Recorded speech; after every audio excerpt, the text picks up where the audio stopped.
What's going on, everybody? Welcome back to another Mash and Drum Whiskey Wednesday night. It is good to be back on Wednesday night. Last week we did a Thursday night, which for my top rye whiskeys of the year. Good to be back here on Wednesday. I've been doing a bunch of live streams here this week, trying to taste through my top bourbons of 2024. That video will drop Friday, so you guys will see my top bourbons of the year, my top 10 bourbons of the year with some honorable mentions in there. So stay tuned for that. Happy New Year, guys. Hope everyone has had a good start to the new year. We've already had some crazy stuff happen here the new year, starting with kind of the incident that happened in New Orleans. So thoughts and prayers out to all those families with all that craziness that happened. On top of that, I know the winter storm affected a good amount of people here in the States, especially not just Ohio. Ohio really didn't really get much of it, except if you're, down more south. But people in Kentucky, I know, had a hard time with it, and some other folks as well. And also California, the wildfires that are taking over Los Angeles and spreading out, people evacuating. So if you are any of those people, thoughts and prayers out to you and your families. Please stay safe. Don't wait it out. If there's any sort of danger coming your way, just get the hell out of there if you can. So hate to kind of start the show off on a downer, but, I feel like it's important we bring that stuff up. I just want to make sure that everyone's thinking about one another during times like this. So cheers to everybody. Tonight's going to be awesome. This is one of my favorite things to do each and every year. Not only do we recap the year in bourbon, the year in American whiskey that was 2024, but also I get to go through my ridiculous 2025 whiskey predictions, which seem to never come true, but maybe this year we turn the corner. We'll see what happens. But yeah, we are going to go through all of that tonight, and then that's all going to culminate in probably one of the biggest brackets of Blendageddon we have in 2025, or this year, I should just say, in Blendageddon. What are we at? 6, 7? Blendageddon 7, losing count already. Jeez. Not only do we have 2 defending champions going head to head, but we also have 2 other really amazing blenders that have shown themselves to be really good blenders in the past. And then there's actually an unknown blender in this mix. There was somebody that sent in a blend that, I got a description, I got a name of the blend, I got blend components, but I have no name attached to it. I have no idea who sent it in. So we'll get into that in a little bit, and hopefully if someone's in the chat that made that blend, they could claim it to help me out here. So yeah. Let's see. Eric Sawyer, there's one of the defending champs coming back. He won 2 years ago. So Eric Sawyer coming back into the mix tonight to go against Darrell Stewart, DMC Kentucky. We also have, again, the unknown blender. And then we have Wise Guy Stu, who actually made an incredible blend for the Franken blend competition. But yeah, before we dive into all the great things and some of the challenging things in 2024, as well as some of the upcoming stuff in 2025, let's say hi to the viewers. First and foremost, we got Mr. Whiskey Knows. What is going on, Marty Party? Eric Sawyer said hi to you. He's ready. Adam Hess is here. We got JG. Randall Erickson. I'm predicting that I'll spend way too much again in 2025. Well, that's probably an accurate statement, to be honest. Mrs. EJ is here. Says, cheers all. How you doing, Mrs. EJ? Back at it again. That's right. This is the 3rd night in a row. We're going to be going live here. Crazy. Always excited for what's coming whiskey for the new year. Mike Daly, can't wait to hear some whiskey talk. Big Vic's backyard. What's up, Big Vic? Good evening. Very happy Whiskey Wednesday to all from Top Jimmy. Always in the chat. Showing love to everybody. Thanks so much, Top Jimmy, for being here. Cool Runnings here. We got Tim Cornet. We got Josh Fritz. What's up, Fritzy? Michael Speakerman is here. We got Andrew, Bo's Wine Guy. Jason Cruitt. Nice to see you as always. Patrick Grelak is here. Cheers to all, and thanks for your special lineup. You're very welcome, Patrick. Jeff Perkins is here. David Smith. Nick Leone, he goes, what's up? What's going on, man? Roger Reese is here. Rare Breed. We got Rizzle D. Isaac Camacho. What's going on, man? Justin Jenkins. What's going on? How's the Chocolate Whisper doing? Just an inside joke there. Karen B. Ford is here. How you doing, Karen? Nice to see you as always. David Voth. I hope everyone's having a great start to the new year. Let's see here. We got Liddy Casanova. What's going on, Liddy? Cheers, everyone recovering from surgery. Oh, hope you're doing all right, Liddy. Take it easy. Norman Conklin is here. Let's see. Dustin Pichelle, Nick Foles, Russ L. This music reminds me of the music in line at Space Mountain. Yeah, but then that beat drops and you get all pumped up. That's what I like about it. Roscoe P. Coltrane is here. Cool Running, Raging Irishman, Joe the Sample Guy. Jay Will Drink is here. What's up, Jay Will Drink? Aaron G is in the house. We got GW Gamble, Tim Romero, Kooky Cats. What's up, Pork Chops? How you doing, man? Bonding Over Bourbon is here. We got Ben Drammond. What is going on, buddy? Sean Ortega is in there. He's got Old Forester 1924 in the glass tonight. Raising my glass for the first responders in California and prayers for those who lost everything. Absolutely. Could definitely raise a glass to that here in a second. Yeah, and actually, quick news story about Old Forester 1924. It is back. So Old Forester 1924, around the same time last year, we saw the release of the Old Forester 1924, and apparently it's being restocked not only online in the Old Forester store, but I think stores should start getting their allocations just like last year, whether or not you care about it or not. I will say I put Old Forester 1924 in my year-end blind to see how it did. The first round I had it in, dead last. So don't overpay for it. Just telling you now. Got to keep it real. Nathan Jurgensen, what's going on, man? Nathan, I know he's dealing with a lot of stuff going on in California, man. Glad you're safe and sound. Your house is okay. Phil Arias here. Tom Shanley. EMC, what's going on? Nice to see you, Emily. Keith Stepanski. Go Penn State. And more people coming in. Hey, Mark Emanecker is here. Y'all. Sipping the Christmas rye that I got yesterday. Nice. If you like it, I made it. Let's see. Adam Hinson is here. GW Gamble and much more folks coming in. If I miss you, I will say hi to you as we go along in the night here. Okay. Oh, how could I say not? I missed Richie Z. The legend is here. And Piper John. Richie Z, what's going on, buddy? Nice to see you as always. Richie Z, I think, is that the first time I've seen your new photo up there? Look at you. Richie Z with the legendary hair. Whiskey Juice, TJ sipping on Russell's 15. Very, very nice. Christmas Rye was in the top 3 rides last night for me. You could say it was number 1, man. You don't have to lie. It was number 1. I know. What's up, Diego G? All right. So speaking of Mr. Marty Whiskey Nose, he actually was kind enough to send me a sample of we were talking a little bit about the new Redwood Empires that are starting to hit, the grain to glass Redwood Empire releases that are coming out of California. Speaking of California. So I have not had a chance to try this yet. So I'm going to pour this tonight for my first pour as we get into all of our whiskey recap and 2025 predictions before Blendageddon. Big night. Okay. So he was kind enough to send me photos of exactly what this bottle is. So this is the new Redwood Empire Haystack Needle straight bourbon whiskey. This is 117.2 proof. And as far as the details, mash bill here, guys, 72% corn, 18% rye, 5% wheat, and 5% malted barley. So we have a 4-grain mash bill. This is, I believe that's an 8. Yep, this is 8 years old. Barrel number 1365. New American oak. Char level 3. Now, the water source, I think, is interesting. It's a little interesting tidbit of information on the back of the bottle. It says the Russian River Aquifer. So this is where they got their, their purified water from the Russian River Aquifer. Pretty cool that they added that. And this is bottled grain to glass in Sonoma County, California. So there you go. Speaking of Redwood Empire just bought, what's the name of that whiskey company? It's going to drive me crazy. I could tell you in a second. Just kind of throwing in some news stories. There's not many news stories, but they just purchased The Prisoner, Savage and Cook. The Savage and Cook distillery that's part of the Prisoner wine family has been purchased by Redwood Empire.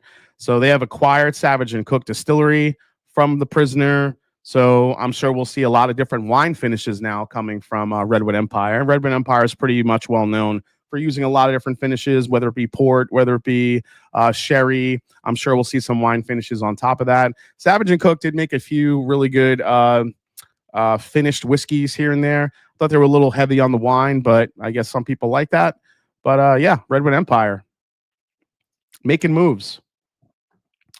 Russian River Valley makes the best Pinot Noirs. I don't know if that translates over. I probably so. So I like the red wine finish, but price, yeah, price is actually. What is the price of this bottle, Marty? If you could let me know. I forgot what you paid for this.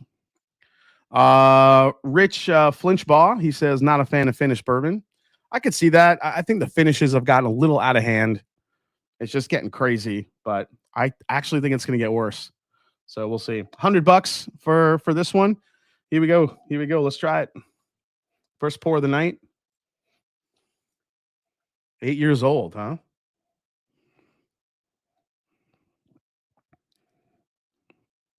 Eric Sawyer says double Amburana barrel finished whiskey hype in 2025. How dare you, Eric? Eric, you really want to sass it up tonight with your blend on the line?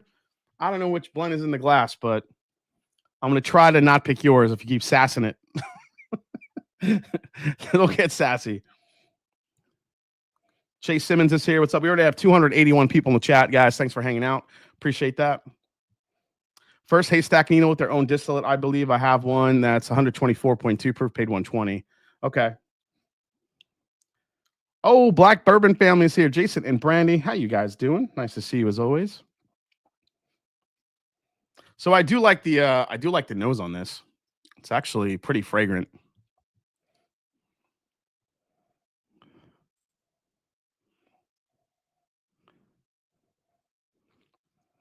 I get straight up red apple. A little bit of nutmeg. There is some oak here. It's not super strong, but you could tell there's a little bit of H here, I think.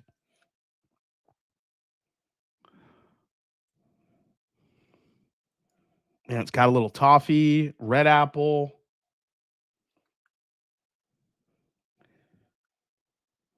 I feel like I am picking up a little bit of that wheat, that little wheat note in there. Maybe a slightest hint of like a bright fruit note, maybe like a little bit of a strawberry here too, but pretty faint. All right, guys, cheers. Thanks everybody for watching, and for all the you folks, again, California, New Orleans, Kentucky, and southern states with the snow. We raise your glass to you. Hope you're staying safe, guys. Cheers.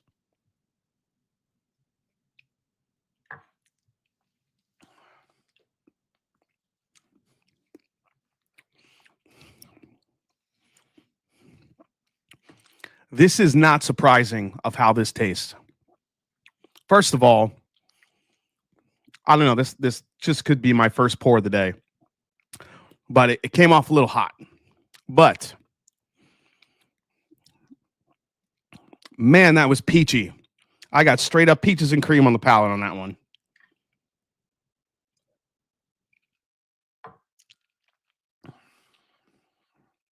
Yep. This actually reminds me a little bit of the stuff coming out of, what do you call it? The Dragon's Milk. The Dragon's Milk whiskey. Why can't I think of the name of that? Oh my God, I'm losing it. So what happens when you get old? Bourbon Kingdom's Bourbon Kingdom's here. Oh shit. What's going on, fellas? Hope everyone's having a safe and great new year. Nice to see you guys. You have to try the Sagamore. I did try the Sagamore triple cask, Sean. I think it's actually really, really good. New Holland. That's it. New Holland. New Holland to me has very distinctive peachy flavors in their whiskey. And this is actually reminding me a lot of that. However, this has a lot more spice to it. Holy shit. Ed Williams dropping the New Year super chat. Happy New Year's, peace, love, and barbecue. Damn, Ed. Thank you so much, man. Hope you're doing good, Ed. Nice to see you as always, buddy. Damn, Sweet Cindy, she misses the Grinch. I think a lot of people miss the Grinch for sure. But I'm glad you enjoyed the series. Grinch is still hanging out. I haven't put him away quite yet. I think this weekend he's gonna go in the storage, unfortunately. Yeah, let me get milking a dragon is dangerous. Okay, JG.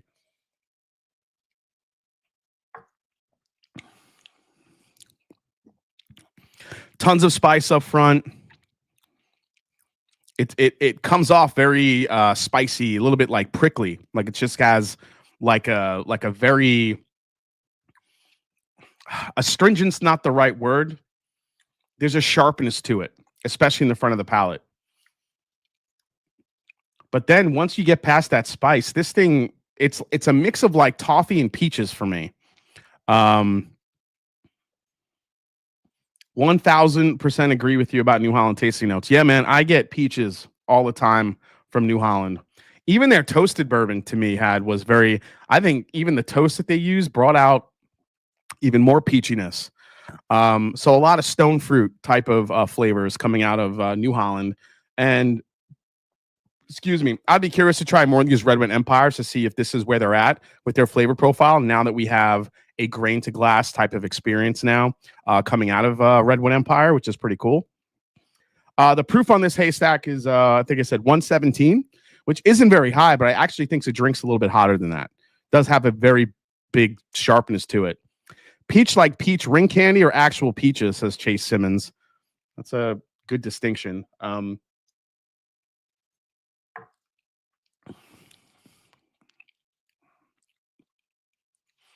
This comes off more like a fresh peach, not like that candy artificial peach flavor. I think I got that more in the New Holland versus this. This seems like it's actual like a more stone fruit.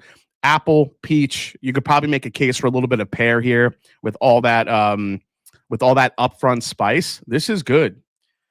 You know what? And this is something kind of different. I can't really, besides New Holland, I can't really think of another whiskey that has this type of profile outside of like if you get into kind of a Scotch profile. There are some Scotches that definitely have like Longmore to me in Scotch has a ton of peachiness to me, that distillate. And I'm not sure if there are any others out there that have that type of flavor profile. But in bourbon, I mean, you get peaches sometimes, but just not this strong. I get a cardboard apple nose and a cooked peach cobbler with a spicy finish. Yeah, whiskey nose. That's pretty spot on, man. That's pretty much what I'm getting, dude. Mamuka says Bacta. Maybe Bacta. Maybe. Your Jack Daniels Adams peaches pick. Yeah, that thing didn't really taste like peaches to me. That thing just tasted like a beast. Yeah, I've also been hearing that the haystack rye picks are actually flying off the shelf and actually really, really good too. So Longmore, not lawnmower, Adam Dorman. Lawnmower, yeah, that sounds similar. Similar. All right, thanks for the sample, man. I appreciate that. Yeah. All right. So keep your eye out for some of those haystack needles. Now, $100 for that? I don't know, man. I feel like I want something darker out of the experience. That thing is a spicy beast. The one thing that thing has is an extremely long finish, which I really like. It just lingers. The spice is just kind of hanging on. It's good. So I'm going to have a little bit of my buffalo turkey here from River Roots because I'm going to sip this while I go through my 2024 recap and my 2025 predictions. I hope you guys have a pen. Well, we have it on video to document it. All my crazy predictions and stuff. So yeah. Oh yeah. So this is what a lot of people remember the haystack needle for, with those 14-year finished haystacks those things were so good. Yeah, Longmore 16, Mamuka, total peach bomb to me. Jason, bypass or try before you buy? I would buy one to have, but I feel like everything after that I would have to try before I buy, because I just don't want like that. I just don't want that like that. I don't know. Well, maybe that's their profile though. Maybe that's their profile. I'm saying like I don't know if I want that same experience over and over and over. But if we do get a lot of variation from that mash bill throughout their rick houses and barrel to barrel, I'd be really excited to try, different ones. But, I think it's worth picking up just because the finish is so long and just because it's got a different type of profile. But I would want to try others before I bought it to see what that variation looks like, for sure. ECBP toasted rye on the list? No, I'm not that crazy about them. I've tried now 4 different ECBP toasteds, barrel proof, toasted bourbons. I know, Adam, you're talking about the toasted rye, but But the toasted bourbon picks, which is it's an interesting conversation because people have been asking me about that. What do you think? What do you think? You didn't really seem to enjoy it. I'm not that crazy about them. They're very smoky. They drink pretty hot. At least the four different ones that I've had. I just don't know. I don't know. Maybe it's just not my thing. I don't know. Maybe it's just, again, it's a toasted thing. The toasted rye, if they did make a toasted rye like I thought there was, I would probably rather try that over the toasted bourbon. But the toasted bourbons to me they drink hot. They're very smoky. I mean, you do get your typical gingerbread marshmallow notes on it. I mean, there's some other factors that intermingle in there. Again, the smokiness that they have, I just don't think there's enough there for me to spend $120 on a toasted bourbon from Elijah Craig. Barrel proof be damned or not. I just don't think it's there for me. Now, if the price did dropped in price though, or stayed the same, everything else went up. If the Elijah Craig barrel proof toasted bourbons were sitting on the shelf and all of a sudden got like marked down to like, I don't know, 60, 70 bucks, I'd probably still buy it. I just don't like it at like 120, just too much. Chase Simmons. Yeah, that sounds amazing. Yeah, I would like that one. All right. So let's do it. Let's talk about let's jump into the 2024 recap, which 2024 was kind of a crazy year in whiskey, to say the least. A lot of stuff went down, but what we did see now, whether it's a matter of oversupply, whether it's a matter of a kind of a rebalancing of the supply chain, other reasons, we started to benefit from much higher age statements and pretty much greater availability for a lot of different bourbons and whiskeys. So now, if you look at it, if you look at the last year and the age statements, I think I wrote down a couple here. Knob Creek had a 10-year-old rye, 18-year-old Knob Creek bourbon came back. Jim Beam put out a 7-year, Jim Beam Black Label. Old Grandad released a 16-year. And yes, I'm mentioning a lot of Jim Beam stuff. They put out a lot of age-stated stuff. But on top of that, we saw Widow Jane had a 20-year, Barrelcraft Spirits had a 20-year. Woodinville out of Washington launched an 8-year, the oldest whiskey yet from their distillery as well. So a lot of age statements we saw kind of come back into the fold, which was a positive. A lot of people really do enjoy age statements. As long as the age statement is good, the Old Grandad 16 is probably my biggest disappointment in bourbon for 2024. I guess we could kind of announce that now. Yeah, this bottle right here. This is probably my biggest disappointment in 2024 was the Old Grandad 16. And I don't know if just because they proofed it down to 100, it had absolutely no finish on it. I thought the flavors were nice, but the finish on it just fell off a cliff. And I have actually blended in some, I should try this too. I've blended in some Old Grandad 114 into this to help spice it up a bit. And this has been mingling for, when did I do that, guys, live? I know I did it live at some point. It's been at least a month, maybe even 2 months. Yeah, it's probably been 2 months. So I'm going to see how it came out. What's up, Hendo? Nice to see you, man. Cheers. Nice to see you as always. Glad to see you back in the chat, man. Yeah, the New Riff 8-year was absolutely, it's a great bottle this year. Definitely, I don't think it's going to make my top 10 this year, but it's definitely going to be an honorable mention, an absolutely great whiskey.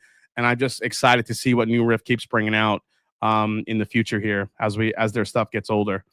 2 months about. I tell you what, it smells better. More of the citrus is in the forefront here. So you have the oak, but that citrus that was kind of lacking a little bit, which I usually get in Old Grandad a lot.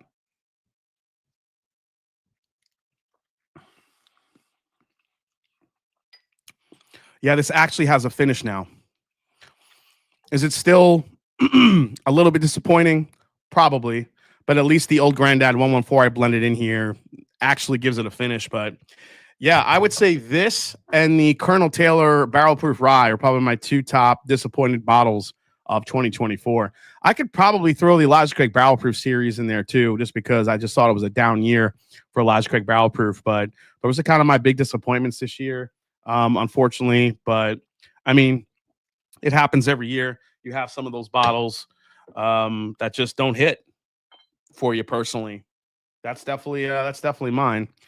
Um, great MGP great MGP age rise came out. Okay, I Steelbox River Root. Yeah, absolutely.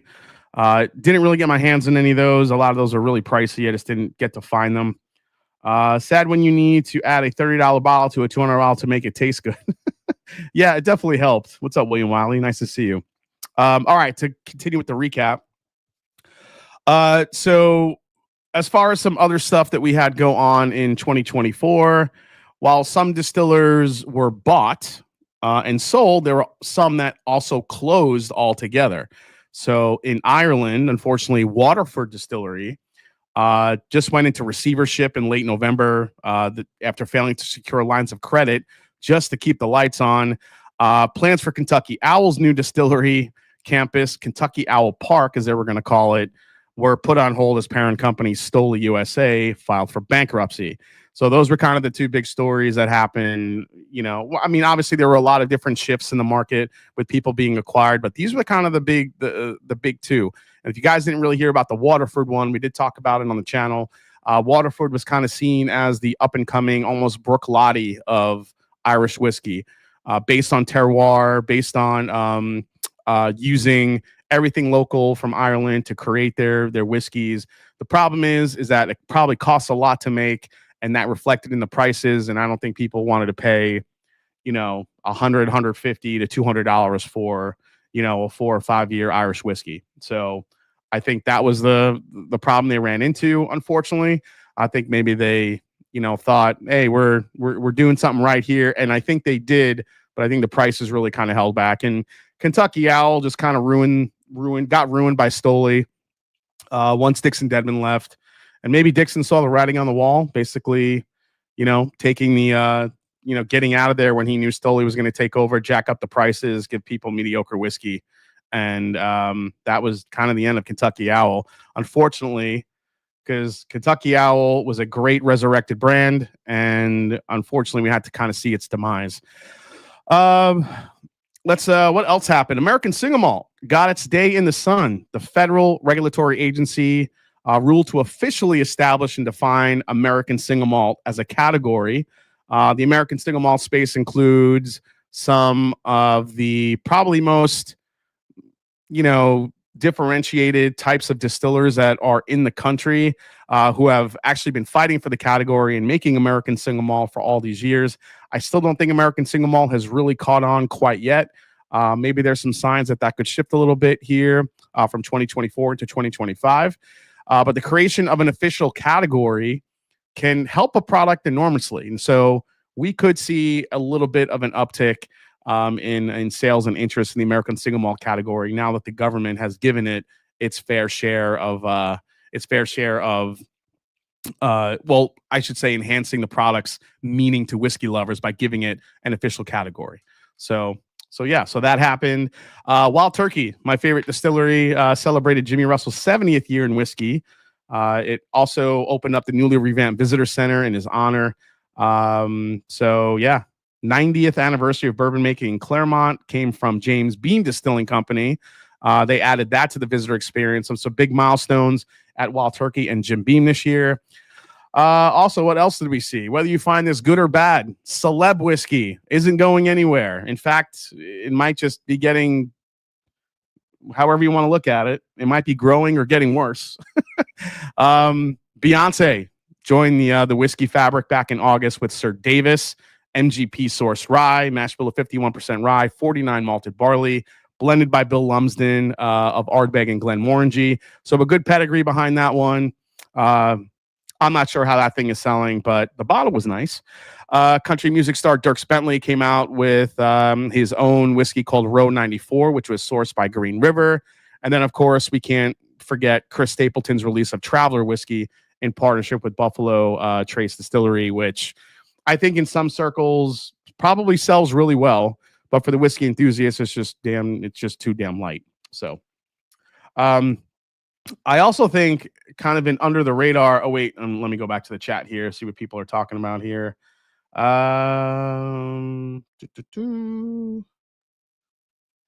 Jeremy Shaw says, you know what happened in 2024? I got my first stag. There you go, Jeremy. Light it up, man. Yeah, which batch did you get? Oh, he got a 24C. Very nice, dude. Congrats. It's a big deal. Some people never see a stag. I can't even remember the last time I saw a stag because I am not willing to pay the secondary markets to review stag anymore because I just don't think it gets the reviews. I don't think people care too much about stag anymore because it's just unobtainium for most people. So if I'm going to spend the money, I'd rather put money into a George T stag rather than try to spend a bunch of money on two or three different stags that come out, each year. What's up, Dunny? Lucas Oppeneer says 2024 highlight for me, all the amazing ryes I'd hit. What a year we have for ryes. Yeah, actually, that's kind of in my recap too. The rise of the ryes and the popularity of rye whiskey. We saw a Wild Turkey who released their Master's Keep rye. Now, whether you were a fan of the Triumph or not, a Master's Keep 10-year rye whiskey created by Wild Turkey. It's a big deal for that distillery just because historically, Wild Turkey, it's like Wild Turkey has always had a rye whiskey, but they just haven't, to create another big product line around it. And I think we're going to continue to see this as Wild Turkey goes forward. Speaking of Wild Turkey, January 22nd, I think it's a Wednesday, January 22nd. Let me check. Yes, Wednesday night. So in 2 weeks. 2 weeks from tonight, Bruce Russell will be live here on the Master and Drum. That's right. Bruce Russell, grandson of Jimmy Russell, son of Eddie Russell, will be joining me right here on the Master and Drum live to talk all things Wild Turkey, all things Wild Turkey rye, what's coming on in the pipeline here in 2025. We can ask him all the funny questions about Russell's 15 and then go from there. So it'll be fun to have him on. So I said I've been trying to get him on. Campari and I finally were able to get down a date. So Bruce Russell will be on the channel live in 2 weeks. So really looking forward to that. But yes, the rise of rye and its popularity. A lot of different big distillers releasing rye whiskeys. Also, as mentioned, we saw some really high-age source rye from MGP hitting the market. Just, I think a lot of the creativity we saw in 2024 went from a rye whiskey standpoint. And when you see Wild Turkey releasing their rye, Colonel Taylor was a barrel proof rye that came out, even though I wasn't too crazy about it. You saw, Elijah Craig, talking about rye a lot, or I should say Heaven Hill, all the different source ryes that were coming out, finished ryes. I think it was the year of the rye. I really do. I really do believe that. And on top of that, I think what I found interesting is that Still Austin over the past year might have single-handedly changed the perspective of Texas whiskey. I think people look at Texas whiskey differently now because of Still Austin and some of the products that they've been able to produce. Now, whether or not you believe that quite yet, I think maybe you just haven't had enough Still Austin. But I think Still Austin has changed the game and the culture around what Texas bourbon can taste like. Instead of that really deep, rich, oaky, almost sawdusty type of experience, they have figured it out. They figured out how to flip that on its head, make something sweet, something delicious, not only through finishes, but also through making rye whiskey, using different corn varietals. And they've just kind of figured it out. And it's great to see Nancy Fraley, a huge part of that. And yeah, I'm really looking forward to see what they have yet to come in 2025. I'm eager to get back there for another pick. We did 2 picks in 2024. I want to get back there. I want a single barrel bourbon and a single barrel rye if I can get it. So Nancy, if you're watching, thank you so much. I'll take them. Top Jimmy gifted 20 the Master and Drum memberships. Thank you so much, Top Jimmy. Appreciate that. Has anyone tried the Wyatt or Hazmat 13 year? I have an opportunity to buy it, but it's $250. I heard a couple things about that whiskey, but I haven't gotten a chance to try it, Sean. I sampled other batches and just walked in the store and grabbed this one, and it's by far the best one I've had. Oh, Jeremy Shaw. Okay, awesome, man. All these gifts. It's like Christmas again. I know. Jimmy just always giving out gifts. CT 605 Heaven Hill Heritage 19-year wheat whiskey is going to be so good. Yeah. I'm looking forward to that. Especially, I'll be making a video with some of the upcoming releases that we'll see here in 2025. Right now, it's a little bit scarce on Breaking Bourbon. You don't have a lot of information on a lot of the stuff coming out. A lot of the months are still blank. We have seen some of these labels on TTB with some of that stuff, but that 19-year wheat whiskey could be really, really good. I just hope it's a decent proof point. Let's see. Good old Canadian BS, says Will Henderson. Keep saying that stag isn't worth it, please. I'm surprised by the last Stickle Bond 12 year that was released. It has more of the 8-year bourbon profile, solid bottle for $45, $50. The last Stickle Bond 12 year.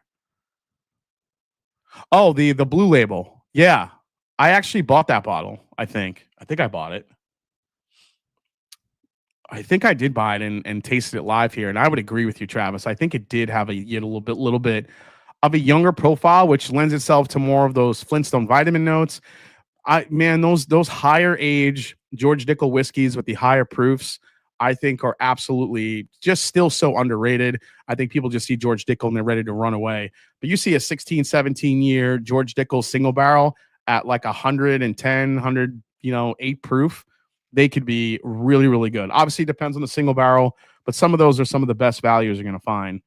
But, again, you have to get past your bias a little bit with George Dickel.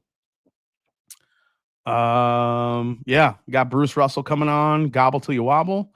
I'm sad that Found North kind of grew in popularity in 2024. Used to be able to find their batches until hype hit their high altitude. Now it's a lottery bottle now. Master Drum, any idea on where SummerSlam will be this year? SummerSlam, I have no idea. Isn't WrestleMania going to be in Vegas this year? I think so. Ask him about the LLME. Oh yeah, we will. We definitely will. Maybe Jimmy can make a cameo. Wouldn't that be amazing? Year of the Bean. Yep. My 2024 highlight. I won an ER17 in the lottery on my wife's birthday. Oh damn, dude. Agree on Still Austin. They redeemed Texas. Agree on Still Austin, and Texas whiskey is almost its own class. And Nancy, we trust. Yeah, but don't sleep on John Treppel, who's the master distiller there as well, doing amazing things with the different grains, working in tandem with Nancy Fraley to create these incredible expressions. Hoping to have both of them on the channel at the same time at some point this year. So we'll go there. I disagree. Still Austin is good. Texas whiskey as a category still ass. Well, I mean, if you only drink Still Austin, then you don't have a lot to compare to. So stop drinking crappy stuff from Texas, William. William Uncensored, maybe it's just Nancy Fraley changing the Texas whiskey game. Yeah, for sure. I think that's definitely a part of it. I'm still waiting for someone to explain to me why a Russell single Rickhouse is worth $300 when I can get a Russell store pick from Camp Nelson, etc. Adam Hinson, it's not worth $300 plus. Russell single Rickhouse. I actually said it was a skip. That's probably my first Wild Turkey skip video in quite a while. I do not think the CNB was worth nearly $300. I think I've picked barrels that are better than the CNB. CNF, on the other hand, from last year, from 2023, I should say, because we are now in 2025, that thing is one of the best turkey products ever. But the CNB, it had a lot to hold up to. But Still Austin is off-profile Texas whiskey. Some of us like the Balcones, Garrison Brothers, Texas Funk. Yeah, I agree. I'm talking more about the masses of folks. I feel like people that are used to Kentucky bourbon, used to, just that sweeter profile that couldn't really handle the Texas whiskey. I think that Still Austin has maybe brought them back into the fold and maybe try more stuff from Texas. But yes, there is something to be said about the Texas Funk.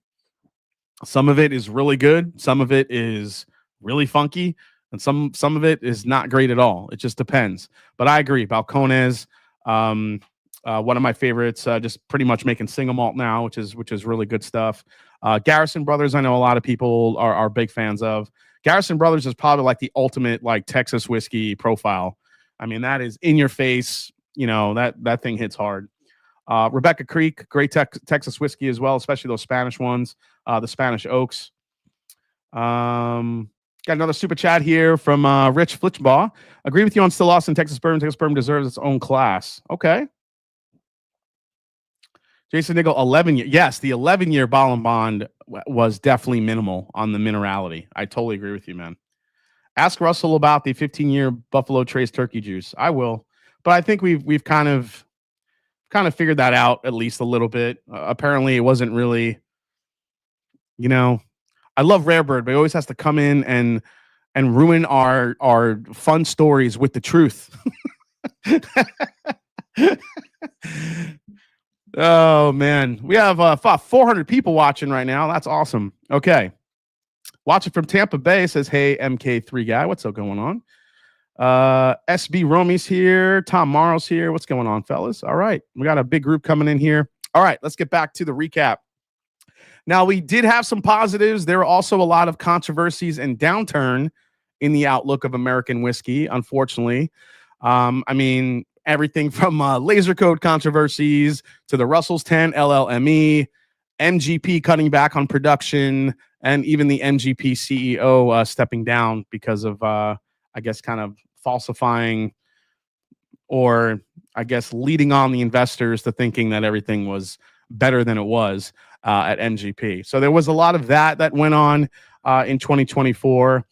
Now, I think what we're seeing here is a little bit of an industry overcorrection in 2024, and how much it gets into 2025, we will see. Sales are down. You have inflation, overpriced whiskeys, all contributing to that downturn. But it's not just, exclusive to bourbon. Scotch has fallen off. Irish whiskey has fallen off. From what I've read, even wine has fallen off. Not really sure how accurate that was or not, but I mean, pretty crazy. All the whiskey that was being laid, think about it, all the whiskey that was being laid down in 2016 to 2018, 2019, because of the high demand of the constant buying that people wanted whiskey, is now coming of age, which means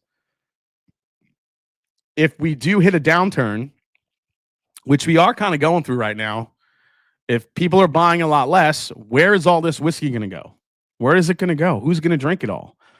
It's an intriguing question. Not really sure, but the last time I checked, over 14 million barrels are aging in Kentucky right now. 14 million. That's just in Kentucky. I mean, that's an insane amount of whiskey. So where do all these barrels go? Now, I think because of that, you have some other things that happen because of the slowing demand. You have NDPs and investors that are all going to be sorted out here in 2025. This is kind of a little bit of a prediction, but I think your NDPs and people that went all in on trying to build brands around source whiskey, they're going to get a little bit sorted out here. They're either going to be acquired, they're going to have to pull out because of the economic downturn and just people buying less. NDPs that kind of bet their life on sourcing barrels at a premium are now trying to unload the same barrels that they bought because they're having trouble finding buyers because of all the aging whiskey that's out there. So these guys bought these barrels. Now nobody's buying them. Now they have to sell them. Well, because nobody's buying them because their whiskey is probably priced at a premium. Now they have to try to sell them to somebody else. But not many people are going to be able to find buyers for those because there's so many barrels out there on the market that have good age and the ages keep going up. So on top of that, any distillers that have plans for a new distillery, investors that are like, we're going to capitalize on this thing, that may shift a little bit. They may shift the timelines. Look at what happened with Blue Run and Coors. Remember Blue Run, that giant spaceship of a distillery that we saw the renderings of? When's the last time we heard anything about that? No one's buying Blue Run anymore. I haven't heard anything from Blue Run. Blue Run used to be in the news every freaking week. Now we don't hear anything from them. So I would put my bottom dollar that we will never see that distillery built. So we'll see. On top of that, you had craft distilleries going through it too in 2024. Distributors are now starting to cut off the craft distillers because people are buying less and they're kind of sticking with their top sellers to put on the shelf. So you have, brands like Heaven Hill, Buffalo Trace, Four Roses, Maker's Mark. I mean, you name it. I could go down my shelf and name probably a bunch of shelfers right now that would probably get me up to 6, 7, 8, maybe 9, 10, 11, 12, 13, 14 brands. Then you have all the other ones that are pretty popular sellers that aren't craft whiskeys. So if the craft whiskeys are going to get shut out by the distributors, how are they going to make money except if they're focusing locally?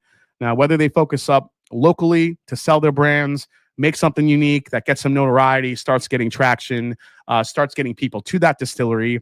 It's going to be tough sledding for craft distillers too, especially if these distributors start shutting them out. Now, as far as what's coming in 2025 here, it's going to be a weird year. We have the incoming Trump administration and the tariffs that may be dealt out. Trump has said he will put 25% tariffs on Mexican imports. So we're talking about tequila, mezcal. Tequila is huge right now in the United States. All the celebrities are getting tequila brands. So if we're gonna put a place a tariff on those, that could maybe benefit American whiskey? I don't know. We'll see what happens. I don't think it's going to be as bad as people are thinking it is. I think it will be bad for a couple of brands. I think like the popular brands that go overseas, like Jack Daniels, that has a huge market overseas, could see a little bit of a hurting, especially if there are retaliatory taxes that kick in. There's a lot that kind of goes into it. India and China are supposedly making a push for American whiskey, and they want to go all in American whiskey and bringing that stuff in. But there are any tariffs attached to that could make it tough sledding too. So a lot to mold and shape here in 2025. So as long as we kind of keep an eye on that, I think it could be an interesting year. But I think tariffs will affect more of the smaller brands. I think it could affect the bigger brands, but I think they have enough whiskey stock and domestic interest to kind of tread those waters for the time being. Plus, how will interest rates go? Will interest rates go down? Will inflation decline? A lot of all these factors can definitely shift the mindset here in 2025 and affect the buying.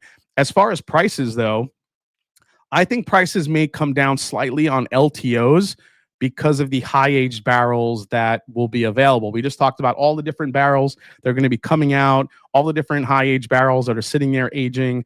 We could see a lot of high-priced LTOs. But if they're smart, we'll see less LTOs. And I've been saying this. I think LTOs, less of them, maybe at a higher price point, but less of them and making them as special as you can is probably the key. And I feel like that's the way they should go. Whether or not they do that, probably not. Jim Beam is probably going to still inundate us with 25 different LTOs that will come out in 2025 because that's what they do. Honestly, if you're patient, I think a lot of bourbons and whiskeys still in 2025 that are sitting in stores will probably get slashed down on prices. Things that aren't moving. Total Wine, Party Source in Kentucky. I think some of these, I saw so many things on sale at Party Source the last time I was there. Bottles that were $150 were $40. So if you don't want to pay for something and it's not selling, you might get a good shot of getting something for sale. So I just said a lot. So let me go back to the chat, get some reaction here. Okay. Let me get back here. I want to see if anybody has any questions. Yeah, bye-bye Butterfly. It's just like the craft beer boom. There was softening with the OG craft made it sold and the newer late boom went under. I agree. I think there's a lot of correlation between the craft beer boom and also the whiskey boom, what we're seeing here. 2024 was also a year for craft distillers. Yeah, I still believe a lot of the innovation that comes from the big distillers are all launched off from the craft distillers. So that would be really tough to see any craft distillers go because of that fact. So, yeah, I think craft distillers drive innovation. They really do. It's kind of like a private business versus a publicly owned business. A private business can do a turnaround like this. They can make a shift. They can change their mind, do something new. Let's do it on the fly. Let's do it now. With a publicly held business, you need committees and board members and everybody to make a decision, and it takes a lot longer for that to happen. So that's where I think the beauty of craft whiskey is, because they can turn a key and try something new, and if it works, it works. If it doesn't, they could go on to the next thing. Fable and Folly will have a field day in the future. Gulf of America, there you go. Let's see. Fortaleza prices to the moon. Jay will drink, probably. Let's see. Whiskey gimmicks coming soon. All whiskey distilleries will need to push sales. We'll get into some of my predictions there. Trump is a known teetotaler. Whiskey bottles going to get this, causes cancer tag that SIG's got. So Yeah, let's talk about that a little bit. If none of you have heard yet, there has been I think it was brought forth by the AMA, the American Medical Association. Apparently, whiskey now causes cancer. And we're not just talking just cancer, but 6 or 7 different types of cancer. So now look, I think that obviously this would be bad. I don't think it would be as bad, especially, I mean, if you had to just stick a Surgeon General warning on the back of a label, I mean, fine. However, I'll say this. It's like, what doesn't cause cancer these days? It's just like, it's hard to, I don't feel like any doctor can truly tell you exactly what causes it.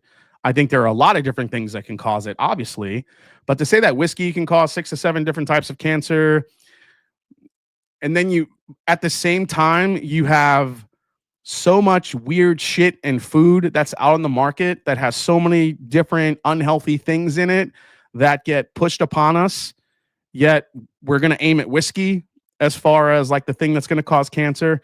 That's the thing that kind of gets me. I don't know. I think what we put in our bodies food wise is a lot worse than some of like what a whiskey can do. Listen, obviously the younger generation isn't drinking like they used to. They're kind of doing these dry bar things. That's kind of been the trend. They're just not drinking like I did when I went to college, where everybody wanted to go out and drink. The younger generation just isn't drinking as much as way back when. So will this drive them even further away from the whiskey category or trying whiskey? I don't know. But if this does get kind of the backing for approval, we could just see simply, a surgeon general warning on the back of every whiskey label at some point. But we'll see what happens. I don't necessarily agree with it. Maybe it does, maybe it doesn't, but so do 1,000 other things in life. So I guess just add whiskey to the list. I don't know. It's kind of funny how that mindset shifts. Remember back in the day in Prohibition, whiskey was the waker upper. It was the thing that got you going every morning. It was the thing that you would get a prescription for because it helped you. And now it's causing cancer. It's just a very weird shift. So that's all I'll say about that. Do you think tariffs could further drive down production? I don't think tariffs are going to drive it down. I think we're already going to see, we've already heard from MGP. They're pulling back on production because sales are down. And like we said, we have 14 million barrels just in Kentucky alone. MGP has thousands of barrels aging as well. But I do think for us down the line, we will see a lot of high age whiskeys coming out to some point. I think, like I said, I think this is going to affect more of the smaller brands at some point if there are retaliatory tariffs that hit. So we'll have to see what happens and go from there. Jim Beam dropped the ball this year on their high-end stuff. I kind of think so, too. I was not a big fan of really much of their high-end stuff, their high-end-ish, except Booker's Reserves, maybe. I think Booker's Reserves was probably their more interesting release that I've had. I wasn't a huge fan of Little Book Reserves or Little Book Infinite at all. I thought it was pretty oaky and flat and drying. It was pretty good. But $200 for that? Again, this gets into that thing I always say, how Jim Beam has so many great offerings, like a Knob Creek 12 or just make Knob Creek 12 and Knob Creek 12 cast strength. And that is all I need from Jim Beam. Thank you very much. Let's see here. Canadian whiskey for sure could take a big hit. Absolutely. I'm surprised it wasn't Gulf of Trump whiskey nose. Okay. Smaller brands will get hit in the retaliatory tariffs. Many mid-level brands export and they won't be able to take on the extra inventory that now won't be sold overseas. Yeah, that's a good point, Terrence. Totally agree with that. Interest rates will probably stay right between 5.7 and 6.5. All small whiskey distilleries cook next couple of years. We'll see. Let's see. Enjoying the economics of whiskey discussion. Thoughts on what will happen with newer local liquor stores? I think they have to be smart. They have to be smarter what they bring in. But again, liquor stores are at the mercy of their distributor. If the distributor wants them to bring in or to sell certain whiskeys, certain brands, they're kind of at the mercy of that. Now, whether or not there's still a lot of the, you have to buy this much or sell this much vodka in order to get a bottle of, Stag. I'm probably sure there's some of that still going on. We don't know about it, but I think the liquor stores are going to be hard pressed to bring in a lot more stock. I think they have to be a little bit more selective, just like distilleries should. Russell Reserve 15 for a pirate bottle, ECB batch 12. That's tough, man. That's tough. I would probably. The thing is that Russell's 15 is probably the closest thing to a pirate bottle I've had, just like flavor wise, impact wise. I don't think the ECBPs have the rich fruit flavor and like that. Well, no, it does actually. I don't know. You're kind of swapping. Here's what I would say: if you have if you have two Russell's 15s, if you're lucky enough to have two, then trade one. If that's your only Russell's 15, then I would keep it and try to get a pirate bottle some other way. Maybe trade some other bottles for it, because Russell's 15 and ECBP pirate bottles are too close.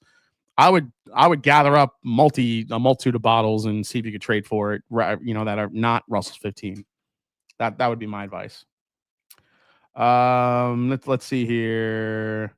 Bourbon for bacon. Oh, shoes. Oh, you want to see the shoes I'm wearing? This. I got myself a little Christmas gift. These are the new Travis Scott Velvet Browns. There they are. Not a lot of people love these shoes, but I love the chocolate brown aspect of it. They kind of come off like dress shoes. So yeah, I was lucky enough to grab these right before the holiday. So yeah, how's all the Cactus Jack branding? I love these sneakers. Real quick, these actually come with pink laces too. I'm wondering how the pink laces will look, but we'll see. Maybe next week I'll wear these again, and you guys can choose whether you like the pink laces versus the brown laces. But we'll see. Okay.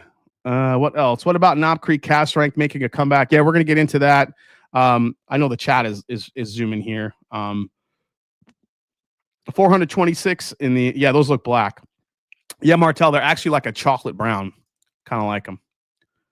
How much were the Travis Scotts? They were 160, 180 retail, but I paid a little bit more to get it because I lost every damn lottery I put it in. I put in to get it. Whatever happened to that space whiskey? It's still hanging up there. Okay. Let me get into my predictions, because this is where things get fun. All right, so I already mentioned prices, maybe slightly coming down LTOs because of high age barrels that'll be available, but we'll see. All right, so as far as bottles that I want and predictions, this is where the fun stuff happens, and then we'll get into Blendageddon here.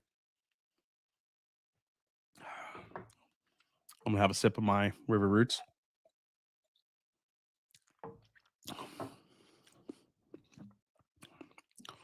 It's just damn good. I think it actually tastes more Buffalo Tracy than it does turkey. So is it really turkey? I don't really get a lot of turkey. I do. I think it just tastes more Buffalo Tracy. It's very sweet usually. This is a good barrel. I've had a couple of crap barrels of the Buffalo Turkey stuff, but this is a good one. Let me get the old bottle cam going. You guys take a closer look here. There's the River Roots. So as you can see, 15-year, 8 months, 119 proof. This thing has a ton of flavor to it. Great sticker. It's probably one of those AI stickers. Everyone's doing the AI stickers now. So, come on, guys. No AI stickers. Design an actual label. Jason, what is River Roots? River Roots is a company or a whiskey. They're an NDP, essentially. They're up near Cleveland, Ohio. They were started up by Michael Simon of the Food Network. So he's one of the beginning investors, and they have sourced a bunch of really, really fantastic barrels to source out, not only for their own releases, but people doing picks of them.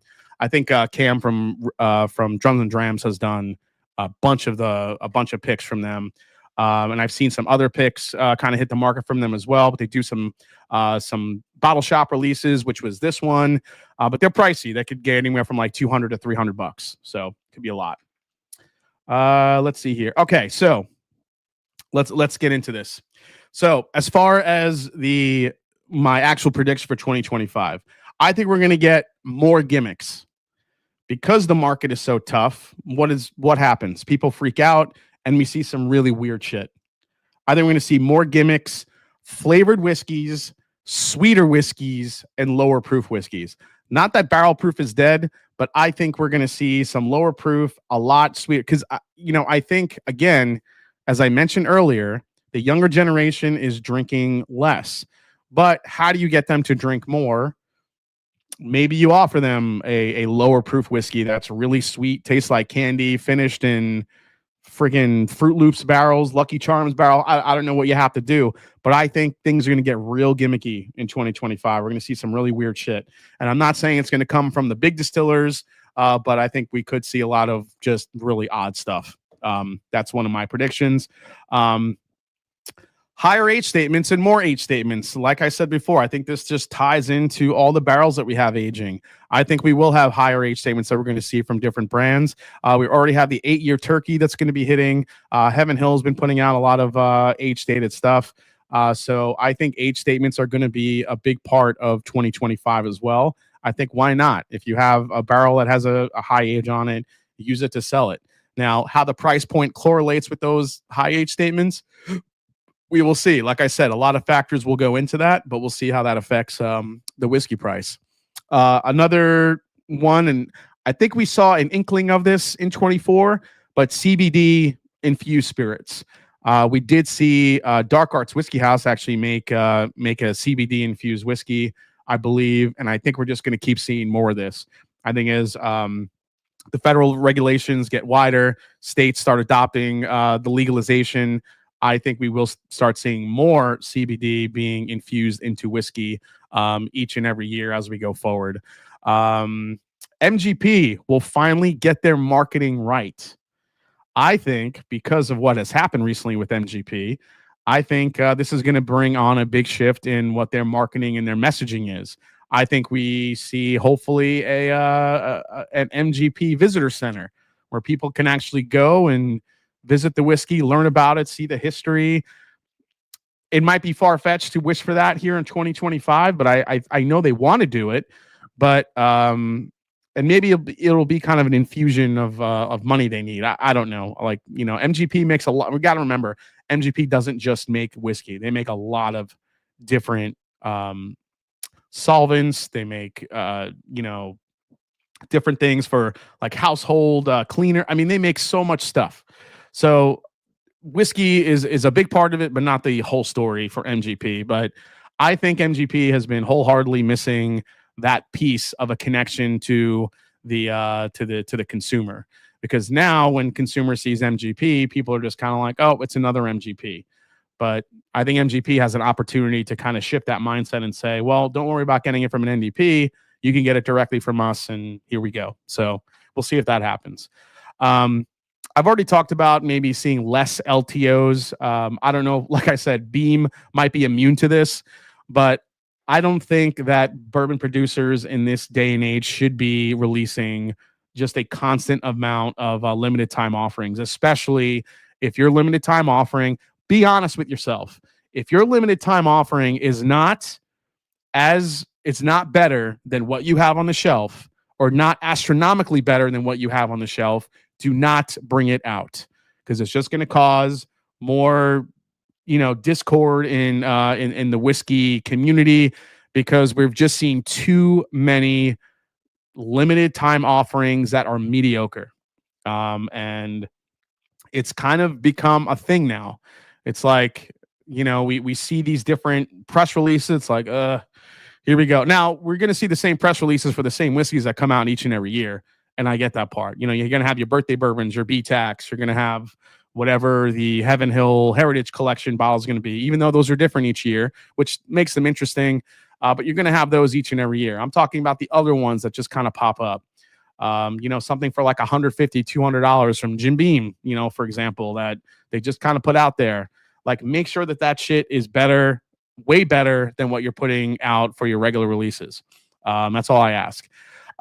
Private barrels through Jim Beam. Speaking of Jim Beam, they could start a really cool trend here. Now, I don't know the intricacies of how they made this happen, how they're kind of going around the 3-tier system, but Jim Beam offering private barrel selections to outside groups to buy directly from them, I think is a game changer. I really do. And I don't think it's getting talked about enough. I do think it's going to kind of maybe be a little bit of a disruptor. And I'm wondering how soon it takes for other distillers to start doing this and how popular it gets. Because if Jim Beam, because apparently there's already like a 4 to 6 month waiting list. So this is something that people want to do. Not everybody has access to a distributor or a liquor store to buy a barrel. But if you just have a group of buddies that just loves Knob Creek and wants to buy a barrel, you all go in on it together. You don't have to talk to a store or convince some guy to invest in the barrel for you. You could just go right to Jim Beam, sign up, say, yeah, I want to get a barrel. Me and my buddies, we love Knob Creek and we want to get a barrel for us. But we don't want to worry about going through all those channels. Now you can. How long does it take for the next distillery to step up and do that? It'll be interesting to see which one does it. It would probably have to be a very big distiller. So we'll see how that goes. But I think what they did is really smart and it's really kind of forward thinking. So we'll see what happens. Okay. Last category. Well, let me get into the chat here. What's up, Josh Fritz? Limited time. Wow, that is a game changer. The Craft NDP. The Craft MDP are doing that. Yeah, the Craft MDP is already doing this, but you talking about these big brands doing it? That's crazy. So, let's see. I expect someone will buy Waterford. I walked through their distillery a couple months ago, and it's a solid facility. Yeah, from the photos I've seen, Waterford is beautiful. SKU fatigue is real. Absolutely, Jason Coates. What's an LTO? Yeah, limited time offering. Sorry. MGP has been putting out so much aged whiskey this year, whether they're through their bands or through NDPs. They're going to have a lot out there next year, and I'm here for it. Me too, man. We have 430 in the chat watching right now, guys. Please, thank you for showing up tonight. Again, thoughts and prayers to anybody out there in California or anybody that has family out there. Please make sure you hit the like button while you're hanging out, and just thanks for being here. Love all of you. Happy New Year if I haven't said it to you yet. Whiskey Amadon says, are you telling me that I could just call Driftless Glen and tell him I want to buy a whole barrel out of the back of the warehouse? Sign me up, Coach Blake. I need to borrow your truck. I'm not saying it's going to work that easily, but in essence, from what I learned when I was at Jim Beam, basically you sign up. If your name comes up from the waiting list, I think there's already, like I said, a 4 to 6 month waiting list. You go in, you do your pick, your barrel gets bottled, and then when it's ready to get picked up, you have to take all the bottles with you the day of and buy that barrel, the entire thing. So I don't know if they ask for any money up front or you just get it at the time of pickup. You have to pay for all of it. But, you're talking about all the bottles get bottled with your group's name on it. It's 120 proof because now they're offering cask strength Knob Creek picks for other groups this year. So the stores and the bourbon groups like mine and others will have a chance to get cask strength picks. So things like 126, 125, maybe 130, maybe even higher than that, will be bottled by Knob Creek. But the private collection picks that I'm talking about will still be 120 proof. So are you going to get Beam's best barrels? That's a big question. But I don't think it really matters to a group that's never had a chance to do it. To get in there and do the experience, there's still a charm and a romanticism about going to do your first barrel pick. And if you're a group of people that have never done a barrel pick before because you've just never really had the opportunity and you get to go and do this, are you really going to care how great the barrels are? Chances are you're going to find something pretty good, 9, 10, maybe 11-year Knob Creek barrel. So, okay, here we go. Here's the fun one. Bottles I want to see in 2025. Here we go. I'm going to take a sip here. All right. Some of these I've mentioned already in past years, and they have not happened yet. I'm going to keep putting it out in the universe. Bottles I want to see. 1, Woodford Reserve, double oaked cask strength. Make it happen. I ask for this thing every damn year. What do I see? 90.4 proof. Actually, real quick, have you guys seen that Woodford released a a Thor Hammer bottle of the a limited double oaked in a 750 rather than the 375s. So I've been seeing these on secondary, and I've been seeing like pictures of these on social media. A full bottle of a double oaked offering from Woodford Reserve. I haven't heard everything about it, but yeah, there you go. They're out there. I already said I want to see Knob Creek 12 cast strength again, so please bring that back. Booker's Rye. Let's get a Booker's Rye. The rumor's been swirling around. Maybe it's not ready yet. Maybe it wasn't ready in 2024. Will we see it in 2025? I hope we do, because I think that bottle would go bananas. Booker's Rye. Along with Knob Creek 12 cast strength, that's what I want to see mostly from Jim Beam. Keep your Booker's Reserves, keep your Little Book Infinite, your 4 releases of, I don't care. Give us the Booker's Rye and give us Knob Creek 12 cast strength. That's what the people want. Now this one's kind of funny, and I actually heard this another person say that they wanted this back. Elijah Craig 12-year 90 proof bourbon. Now I know that sounds weird because they just stripped the 12-year age statement off of the barrel proof offerings. But with that said, could you do it if you're proofing it down to 90 proof? It's less barrels, you're watering them down. It's not like you're dipping into the inventory too much. And if there are going to be more barrels sitting around aging and people not buying as much, do you have an opportunity to bring back the 90 proof Elijah Craig 12-year? Maybe. Not saying it could happen. I'm saying, would it be cool? It would be cool.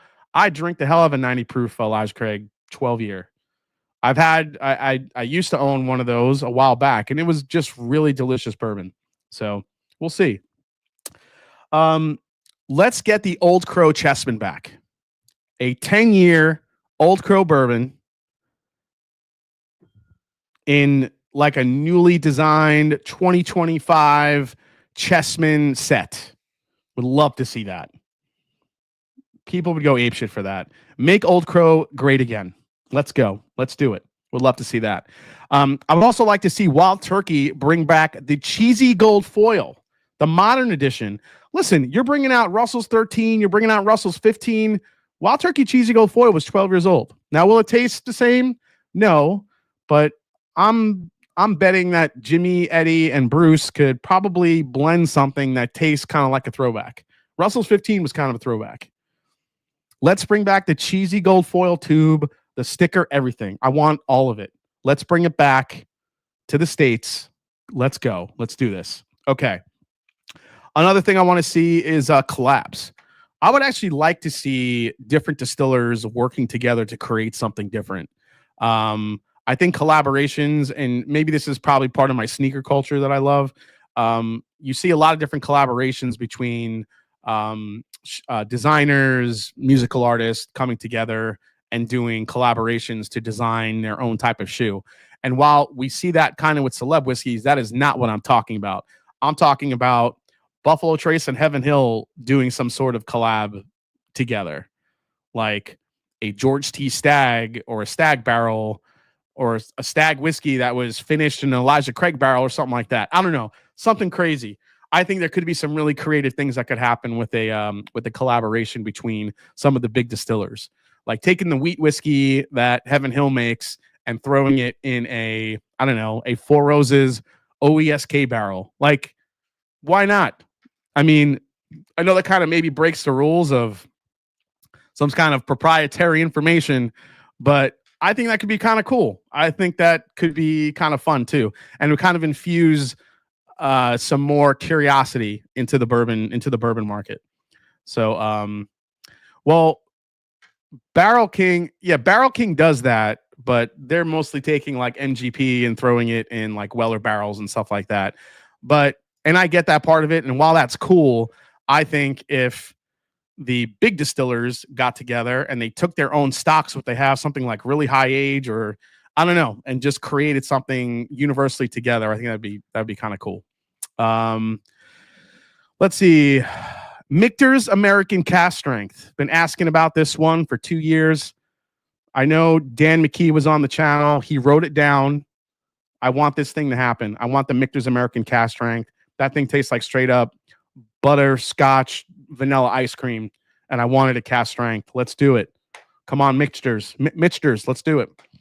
Four Roses Double Oaked. We already talked about this for a while. 1792. I would actually like to see them bring back their port finish. We haven't seen the port finish in several years. I think 1792, it's time. You know, you haven't really done a new release in a while. There's a lot of your source bourbons out there. Put 1792 port finish back on the map. I would like to see that come back. Let's make a little bit of a comeback. 1792 port finish. Maker's Mark. Just do something new. Is it that hard? Just do something new, makers. Enough with the wood finishing shit. Like, come on. Do something new. Cellar age is great. We have a high-aged Maker's Mark that tastes like sour milk. I get it. It's great. Somewhat great. But do something new. Introduce a new stave to the wood finishing series. Something new. I'm tired of the same shit from Maker's Mark. Do something new. That's all I ask. And I just have a little bit of a request for Buffalo Trace. No more Wellers. Keep the Wellers to yourself. Don't expand the line again. I know you're re-releasing Daniel Weller again in 2025. That's fine. You already brought it out. Just no more friggin' Wellers. If I hear about another Weller that's coming out, that's $1,000 million, or another Weller that you're adding to the core lineup, that's like a port finish or some new different bottled and bond Weller or some shit like that nobody can get, keep it to yourself, please. Thank you. I'm done. All right. There we go.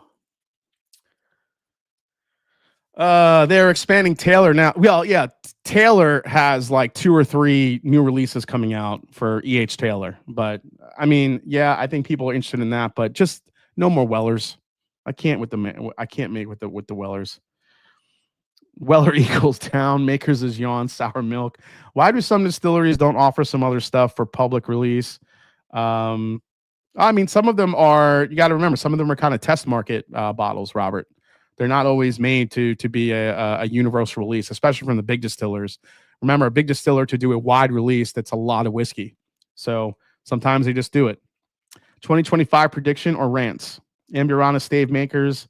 Blendageddon. We're about to get into it, guys. Here we go. 458 tonight watching. Guys, thank you so much for hanging out tonight. If you guys watching, I know a lot of people kind of duck out from Blendageddon, but you're going to want to maybe stay and watch this bracket because we have 2 defending champions that are going to be going head-to-head in this bracket. Not only that, we also have 2 amazing other blenders that have gotten really far. One of them was the Frankenblend winner from 2 years ago, or the last year, I should say, and the other one almost won the Frankenblend category for this one, for Blendageddon 7. And then there's a mystery blend. Like I said, somebody did a blend but didn't tell me what their name was. So with that said, let's get it set up, guys. Here we go. I hope you wrote all my requests down because I kind of want to make that happen. So let's get Blendageddon going. Blenders, get ready, get set. Here we go.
All right, guys, we are ready to go. That is right. It is week 4 of Blendageddon.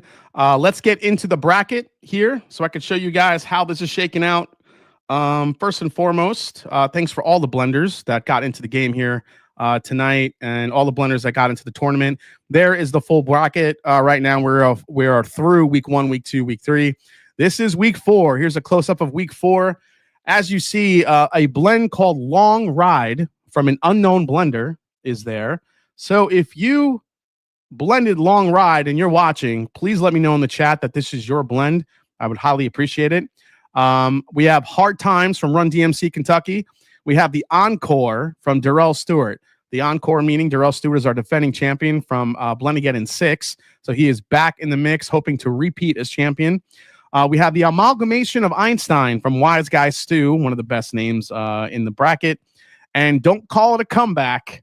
Eric Sawyer is here. Why is it a comeback for Eric Sawyer? Because he won Blendageddon 5. Did you win, Eric? Yeah, you won Blendageddon 5.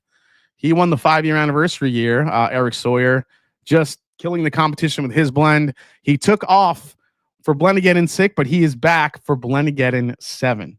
So good luck to all. We're going to put on, let's see here.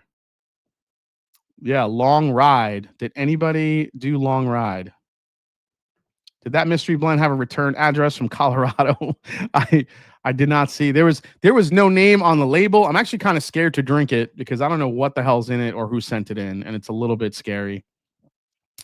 I don't know if it was Matt. It doesn't smell like Matt, like something Matt would blend. Unless it does well. I mean, maybe it does. I don't know. We'll see. Okay. Let's get into tasting this stuff here tonight, guys. Let me get into a little bit of some background. Let's do this one. Yeah, I'm sick of that one. All right. If the winner is anonymous, yeah, if the winner is anonymous, I don't know. It doesn't smell like Matt. Matt smells like blueberries. You know he does. Okay. So for those of you watching, if you're watching Blendageddon for the first time, what I do is I nose taste these, judge them on palate, judge them on pretty much flavor, finish, nose, everything, every single category in between. These pretty much get really nitpicked. Now, unfortunately, I did have a guest judge lined up for tonight. And unfortunately, because of the weather situation, the sample kit did not make it in time to where it had to go, which was Kentucky, unfortunately. So all you blenders, I'm sorry, but all you have tonight is me to deal with. So if your blend can get through me tonight, I'm probably the worst judge or the most strict judge, then you got something. Okay. Yeah, Mark, the samples just didn't make it, unfortunately. So, all right. But I think we have another opportunity for that judge to come back on. So let's go to the first one here, which is number 1. Now, these are all lettered underneath. These are poured blind. So let's see what we got. Best of luck to the blenders tonight. And guys, as always, if you want to ask me some questions while I'm tasting through these, have any reactions to any of the stuff we went over tonight, then please let me know. All right.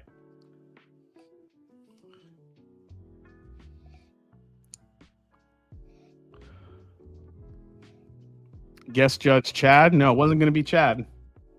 I'm not going to say who it was going to be because they'll probably be on at some point. So, Rebecca Page, Master Drum. Hey, all I had was you when my blend was judged. That's right, and you won, Rebecca. What did you blend, Rebecca, that time? I think it was just Old Forester 1924 and Old Grandad 114.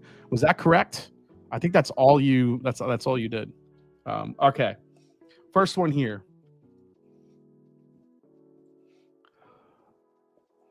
Fruit forward nose, comes off a little bit like a high-aged weeder, a little bit.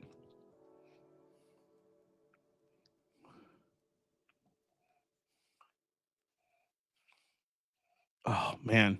Has some good proof to it already. How do we submit blends, have G-Pool Whiskey? That happened back in September.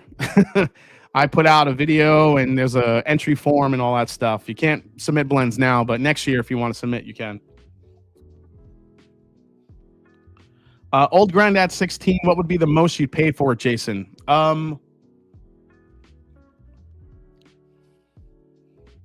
I mean, I understand the age statement is 16 years, but the lack of finish on it is just highly disappointing.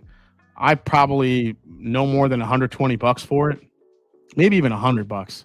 You know what? Make it 100. They made that thing 100 proof, $100.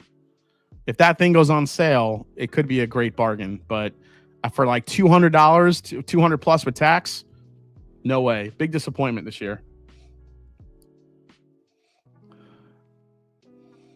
The nose on this is fantastic. There's almost a little bit of like a banana bread going on here too. It's a little bit of banana bread, some dark fruit, and yeah, a little bit of spice here too. So it's kind of nice. All right, let's give it a try.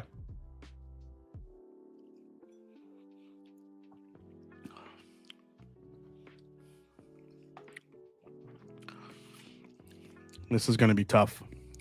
Oh man, that's good. So this hits your palate immediately with sweet and spice. You get a kind of a caramel apple right up front. Goes into this really nice like cinnamon streusel type of note on the mid palate. It's almost like bready, but it also has a little bit of like a yeah, that apple note is crazy. Am I getting like the banana bread on it? Not too much.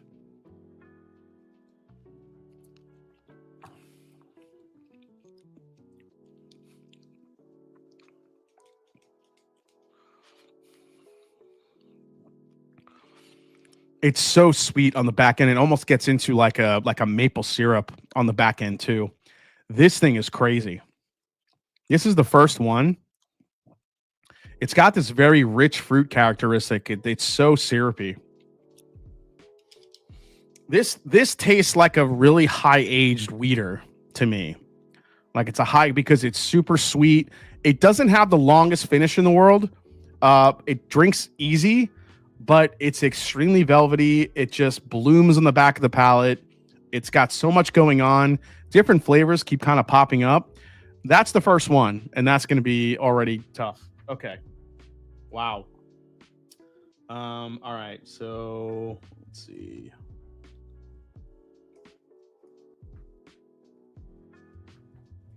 All right. First one. The next four got some work to do. I'm just saying right now. All right, second one here. Let's go.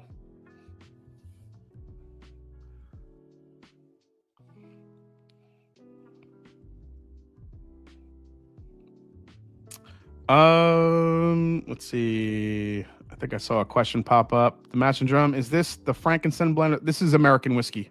American whiskey ones. Okay. Late to the party, but caught up, says Rob Bland. What's up, Rob? Nice to see you, man. So who's ready for the college football playoffs this weekend? Ohio State, Texas is kind of the big matchup everybody's waiting for. Tell you what, if Ohio State keeps playing like they're gonna freaking boat race everybody. Lucas Oppenir, dude, the 31-month re-up. Holy shit, Lucas. Thank you so much, man. Loving everything you do. Appreciate you, Lucas. You're the man. Thanks so much, man. Penn State. Penn State, I think, has a great defense. Their offense, though, I don't know if they could keep up with some of the big teams. I just kind of can't with college sports anymore. Yeah, Jason, it's kind of gotten out of hand with the NIL deals and all that stuff. I get it. All right, so nose here. Also a little bit fruit forward, but this one, you get a little bit more of like your typical vanilla caramels in here too with your toffee. Not as fruit forward as the first one. Go Irish. We got some, yeah. Notre Dame, man. Notre Dame's playing tough. A Michigan, a relapse may occur. Yeah, Kevin, it's one of those that, listen, I root for Ohio State because, you know, my girlfriend Kim, she went to Ohio State, and obviously living here in Columbus, you can't help but maybe not root for them, you know, a little bit. I didn't really grow up with the whole college football thing. I do understand the back and forth between Michigan and Ohio State and that rivalry and how it goes. So I kind of watch these games from a little bit more of a, I don't know, a rational set of eyes rather than the some of the the crazy fans that really buy into this stuff. And I totally get it. Being a Met fan, I'm crazy with the Mets, but when you're kind of watching these, like watching the Michigan game and seeing what Ohio State's doing now, I don't understand what happened. It's almost like Ohio State threw the game. I'm not saying they did, but it's just kind of weird that all they kept doing was running the ball into the Michigan's like strength, which is their middle of their interior defensive line, and doing like screen passes. They didn't really try to air it out at all. I just don't get it. And like now they're in the playoffs and they're throwing the ball everywhere. I'm like, what happened against Michigan? Were they just in their heads too much? Was it? I don't know. It's one of the weirdest things that I've seen. It was just really kind of strange. Yeah, I guess weird shit happens in rivalry games. Yeah. Jason, opinion on the coming BBC Cathedral Oak. Josh, yeah. If nobody has heard of this yet, Bardstown Bourbon Company is putting out a whiskey called Cathedral Oak, and it's literally aged in barrels that were made from the church in Notre Dame. So these are, I believe it's going to be a 375 milliliter bottle. They're going to be 375s. I'm not sure what the price point's going to be, but I'm excited to try it, man. That's something pretty cool. You talk about a marketing thing. Like, those barrels could taste like shit. We don't know. I'm sure Bardstown wouldn't have bottled it if it did, but that's just pretty freaking cool. So I'm looking forward to it, man. Some old growth casks. Yeah, I guess we'll see. Rob says, I'm a lifelong Michigan fan and was completely baffled by OSU's strategy against us. Made no sense to spend all that money on receivers and not use them. Yeah, that was my whole thing. I just don't understand. Yeah, I think that was my thing, Rob, too. I'm like, why are they not throwing it? Like, I don't get it. They just keep running it into the middle of the strength of the, I don't know, whatever. Just weird. I don't know. OSU is humming now.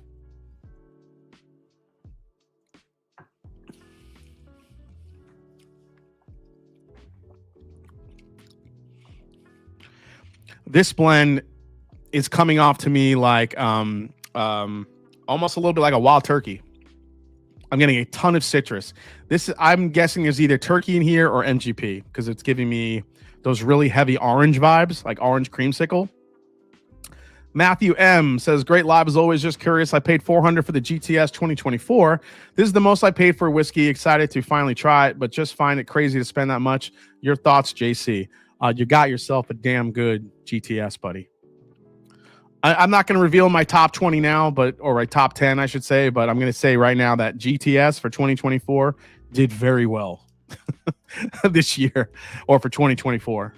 Again, you'll see the results Friday, but dude, I know 400 is a lot, but that's actually less than what you find it in most places. So I feel like you did pretty good. 200 is probably what you would pay kind of anyway. But if you only got it for about 400, considering that they're going for like 6 to 8 in some spaces, you did pretty good, man. And you got a hell of a bourbon. I'll say it this way. Yes, it is a lot of money, but you're not going to be disappointed in it. It's a beast of a bourbon.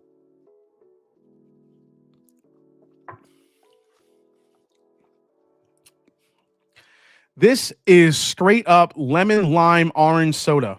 I don't even know how to explain it. It's like somebody blended Sunkissed orange. Is that still a thing? Yeah, Sunkissed orange soda and Sprite together in a glass. And that's what this tastes like. That thing is crazy in a good way. I mean, you got to love citrus, but this is lemon lime orange in a glass. That's pretty cool. Is BB20 birthday bourbon 24 worth trading this year for some hitters? Absolutely, TCT. You always trade the birthday bourbon. There hasn't been a memorable birthday bourbon since 2018. I don't care what anybody says.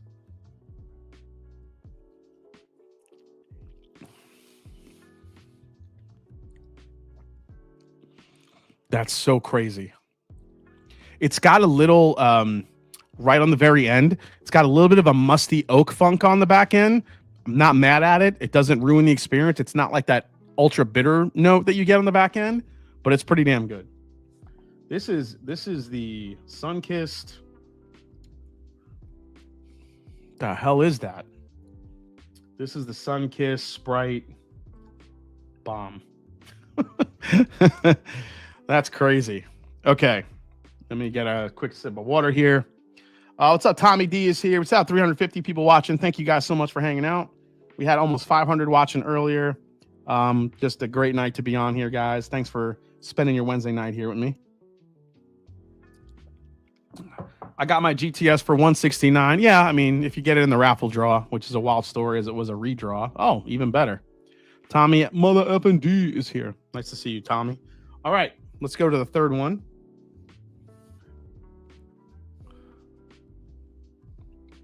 The third one smells like hay and fresh cut grass. Will do, Richie. Wild Turkey 12 years worth picking up in trades, says Adam Hinson. I mean, yeah, you could add them, but honestly, those things have come down to like $150 now. But I wouldn't trade too much for one. They're really good, but I wouldn't give away the farm for one.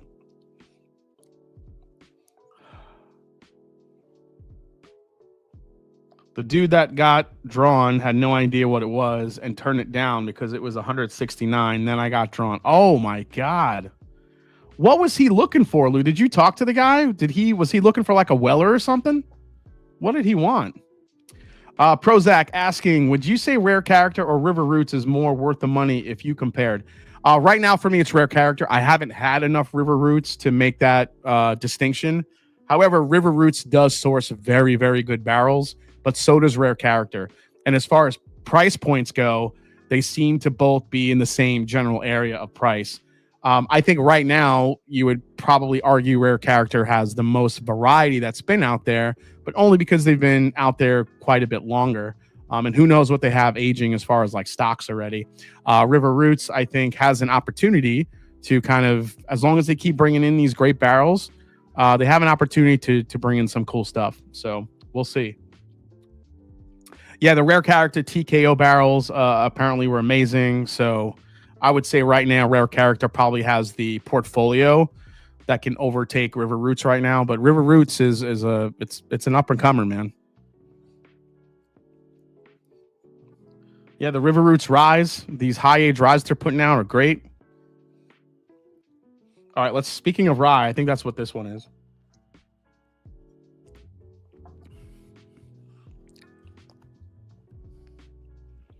I'm not drinking that again.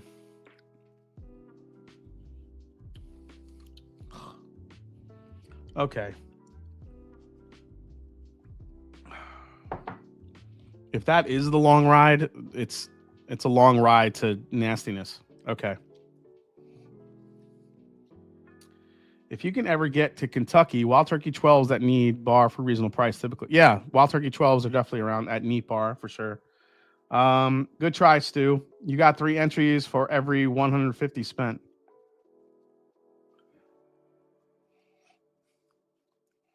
Yeah, TKO is great. Experimental Dickel Rye makes me wonder why Dickel didn't just bottle themselves, considering how loved it is across the board. I agree. Not sure why these like really good alternate versions of certain whiskeys come out, but we never see them get bottled by the actual distillers. It's interesting. Maybe because it's so off profile, that's not really what they do. So, okay. Phil Arai says RC is so hard to find. River Roots is more accessible, it seems. Again, Phil, that's depending where you live. Phil, if you're more local to Ohio, then yeah, it's going to be more accessible. But River Roots isn't found that much elsewhere outside. So, all right, let's go to number 4 here. I can tell you right now, number 3 is out. Number 3 is not making it. So I'm just going to actually take this one out because I'm not drinking that shit again. It's going to be down to these 4.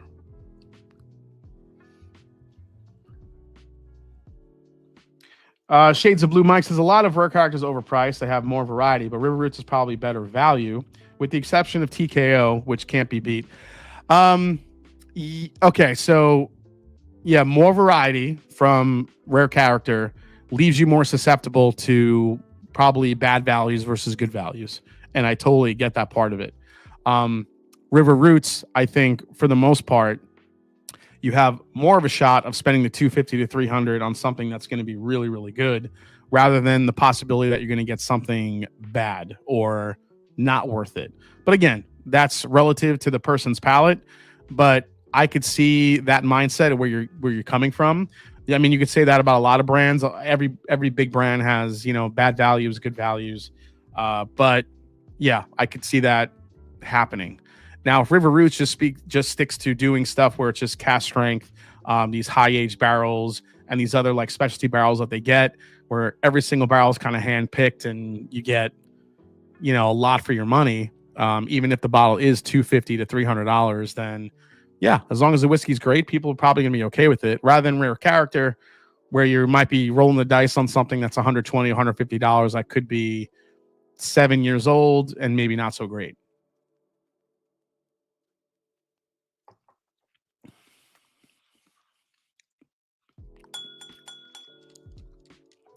Ding ding. Number 4 here.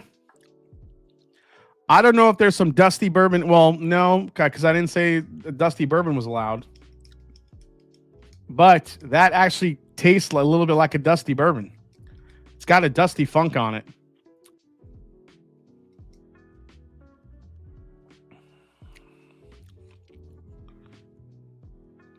Jason just crushed someone's hopes and dreams.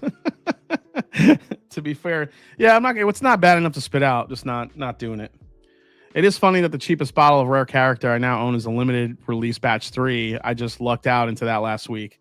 Yeah, those are about what, $100 for those.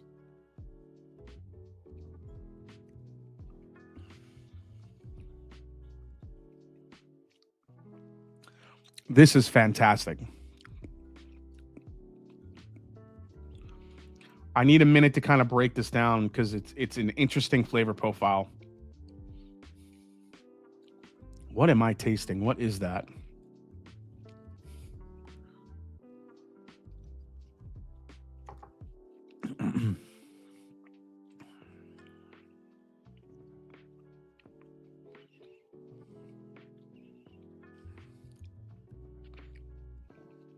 Master Drum, been meaning to ask you, aside from any Wild Turkey product, what bourbon under $60 do you wish was offered in a 175?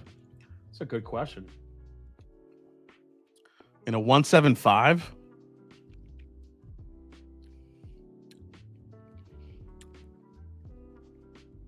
What bourbon under 60? Under $60?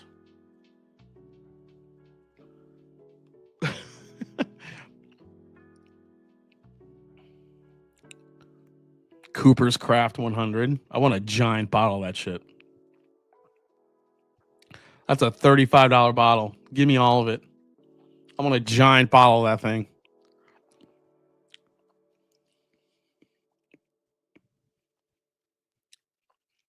Yeah, I mean, Green River Foolproof. Would love to see that in a 1.75. Old Forester 1910. Give me that in a giant bottle. That'd be cool.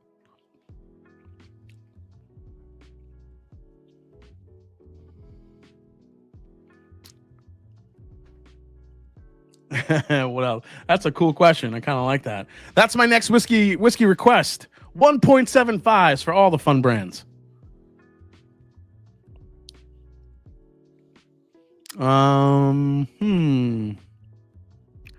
know, honestly, it'd be cool to see a giant Four Roses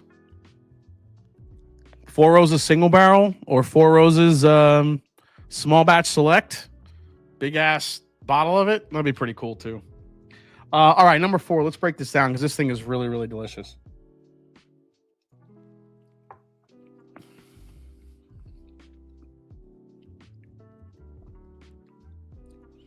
So this gives you a little bit of like that musty oak character, but it also brings you like cola syrup, like that, just like that really sweet cola syrup. There's a hint of almost a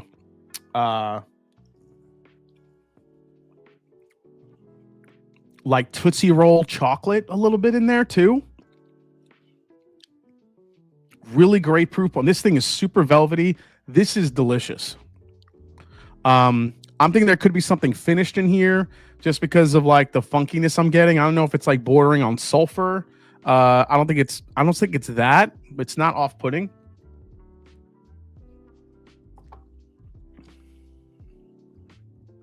Man, that's good. Dude, 1 and 4 right now are killing it.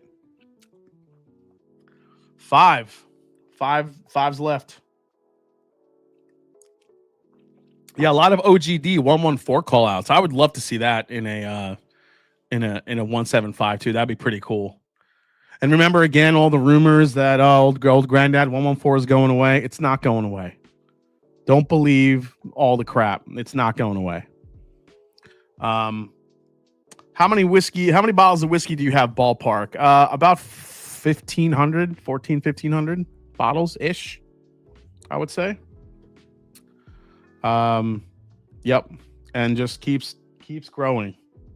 I can't get rid of them fast enough, to be honest.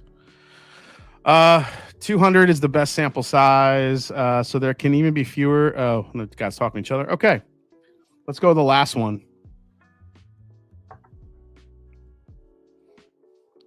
Actually, I don't know if it's that many. It might be less now. I do give a lot of bottles to my mom. So I would probably, if I had to take a strong stance on a guess, I'm thinking probably today, with everything in here, the floor whiskey, the barrels, and my bunker, probably closer to 1,100 to 1,200 bottles, I would say, for sure. And I think that's probably more accurate.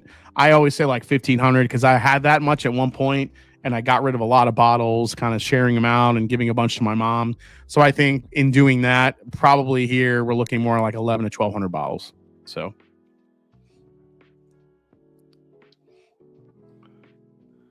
Hi, Septu says 600 plus bottles here and a very loving, patient wife. Damn, dude. Jason has more bottles than Total Wine. Sell Advents. Yeah, you know, and I should do that. I should just sell just a bunch of flights that people want to try.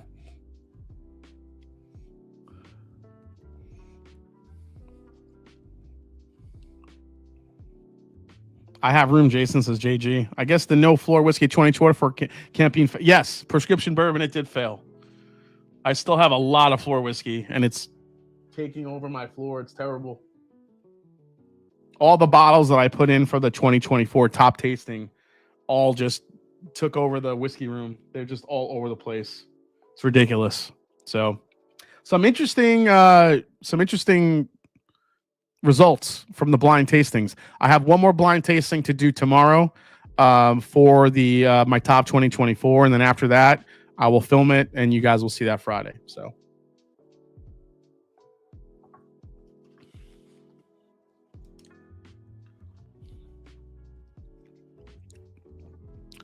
ooh.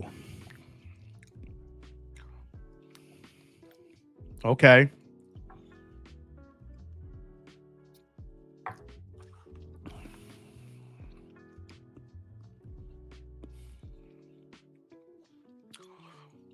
One and 5 are close as far as experience goes. Getting a lot of fruit forward flavors here in 5 as well. The finish on them both are wildly different though. More of a finish on 5. But I feel like 1 had the better viscosity. I'll go through those again real quick. But 5 has this very rich confectionery, almost kind of like a croissant type of vibe to it. It's like croissant with honey, strawberry, a little bit of spice. The oak profile on it's pretty strong too. It's actually a little bit drying on the back of my palate, which isn't terrible. Just shows me there could be a little bit of age in here, but it's kind of nice. Shout out to After Mash and Drum. Wow's going blind versus whiskey. Women of Whiskey's going blind versus Whiskey Mountains. Hit that like. Thanks, Jason. Bourbon for Bacon. That's right. After we're done here tonight, head on over to Women of Whiskey's on the YouTubes and see what the blind tasting has in store.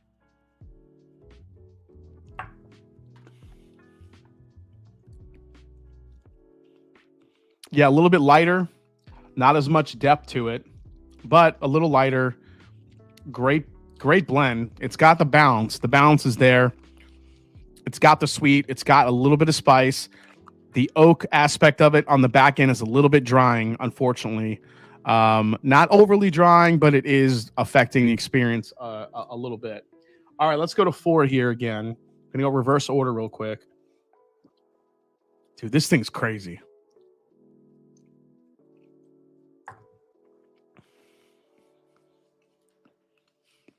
It tastes like an old school bourbon, like something from the 80s, 90s. It just has like that almost burnt toffee, cola syrup. That thing is awesome. Now, the thing with this one, though, if I push this one through and this sits for another few weeks, this could get funky. Right now, it's like borderline, but right now it's delicious. Let's go to number 2 here.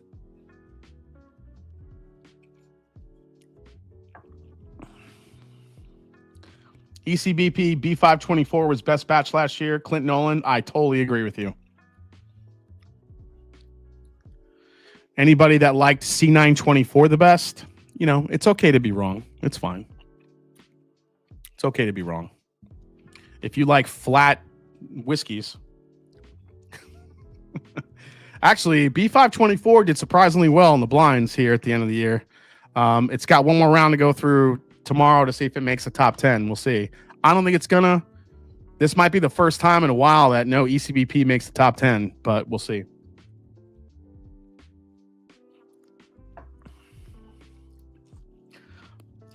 Two is really good. I just don't think the flavor is going to hold up against the other ones. The Sprite, lemon, orange, lime combination is good, but it just doesn't have enough depth and flavor to hold up to these other 3. So I'm going to take that one out. All right, we're down to 3 here. One of these is going home.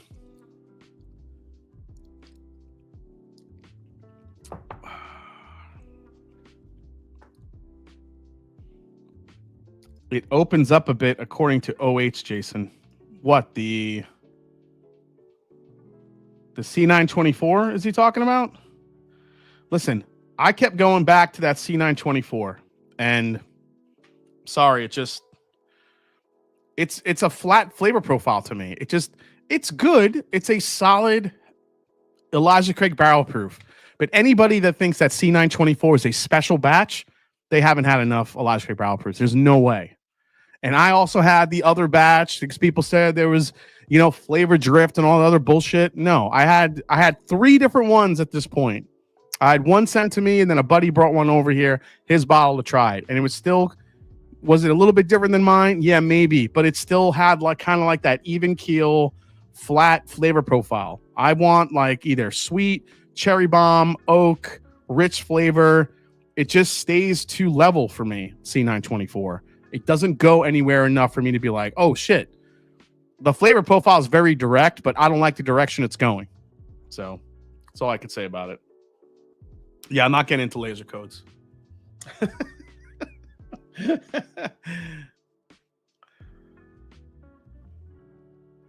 I don't remember the damn laser codes, guys. You know, I don't look at that shit. I don't care. Damn, this one and this one, I think.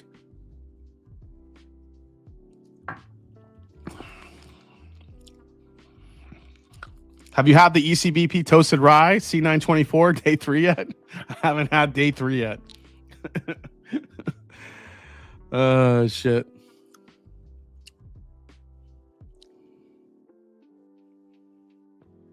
Whiskey Habit, I'm always going to tell you how I feel.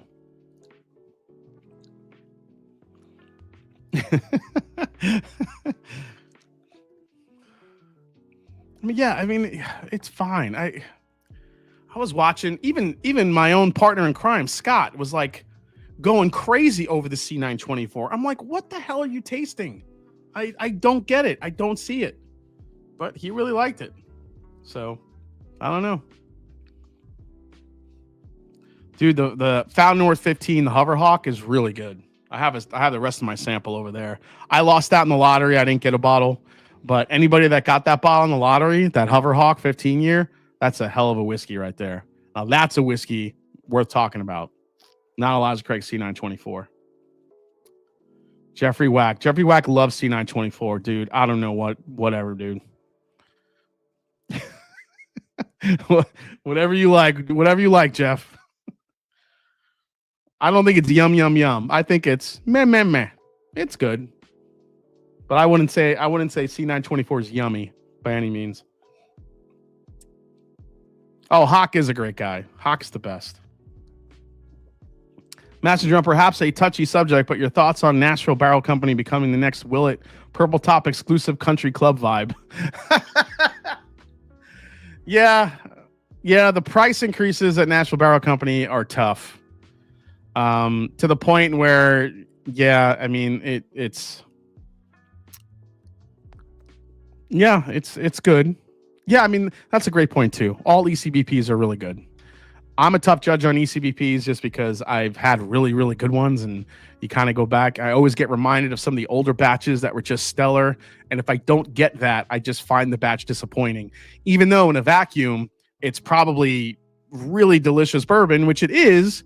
But I'm always looking for like that next special batch, and C924 for me wasn't it.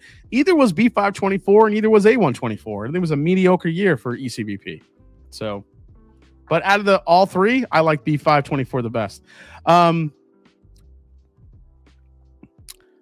I think that the Nashville Barrel Company prices are getting tougher, especially the high age rye going up, up over $200, $250 in some cases. But even the bourbon's getting 120. We have two releases that we released that didn't sell out because of the price point. The price points are tough. All right, so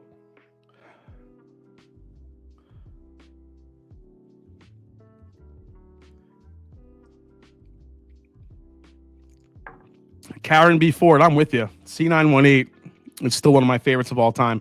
Even C919 is actually incredible too. Those two, and obviously C923, but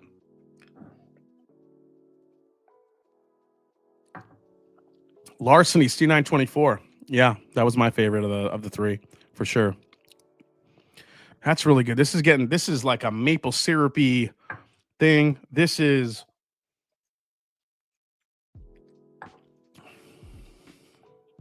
kind of dusty Tootsie Roll, Coca-Cola syrup, oak, a lot of oak, good spice. That thing's a beast. I don't know if the last one is going to have enough here.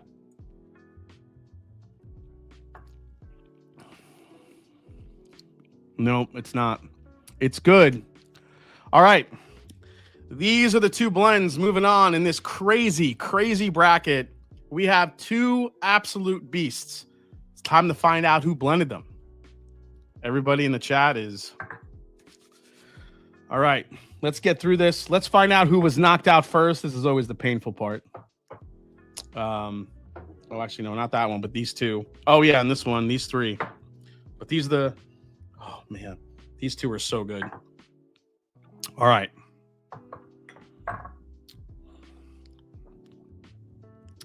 These two are moving on. And these are the three getting eliminated. Let's see what we got here. So let's go with the first one I eliminated, which is like that really weird one, the gross one that I didn't want to sip again. Let's see. Jason, in a depressed market with the advantages of economies of scale the legacy distilleries have, do you think they'll push out a lot of craft distilleries? Keith, I think we talked about that a little bit. I think craft distilleries are going to depend on a lot of factors. I think the craft distillers are in a position to not only be drivers of innovation, I think they still are, but I think if they focus on their own markets and drive not only buying power with good whiskey where they are locally, but maybe kind of adjoining states where people can kind of drive over there and try that whiskey, I think that's their best option to succeed. I think if craft distillers are going to try to push to have a product on the shelf and that's going to be their sole source of revenue, that's where they're going to struggle. There's just too much competition out there. You can't do it that way. I think you have to focus locally, do a lot of exclusive releases. Again, build an audience that's local, proud of your whiskey, do exclusive events, just do something to bring your community together around your whiskey. I think that's the way to go to sell the most bottles you can, rather than trying to get something on the shelf that's going to get lost in the in kind of the confusion. At least that's my opinion. So, okay. Here we go. First one up is this weird one. This was the first one eliminated. This is letter, what is that one? Letter B. Letter B is the long ride. That one that smelled like hay and I did not like it. So that one's out. There you go. Thanks, Jason. Good explanations, Steve. Yep, you're very welcome. Okay. So that means we're down to the 4 blenders who I actually know whose blend is what, which thank God that worked out, because if Long Ride made it and I didn't know who blended it, that would have been weird. All right, let's see what we got here. I'm just gonna hold up both of them. The D and the C. Ooh. All right. So the D belongs to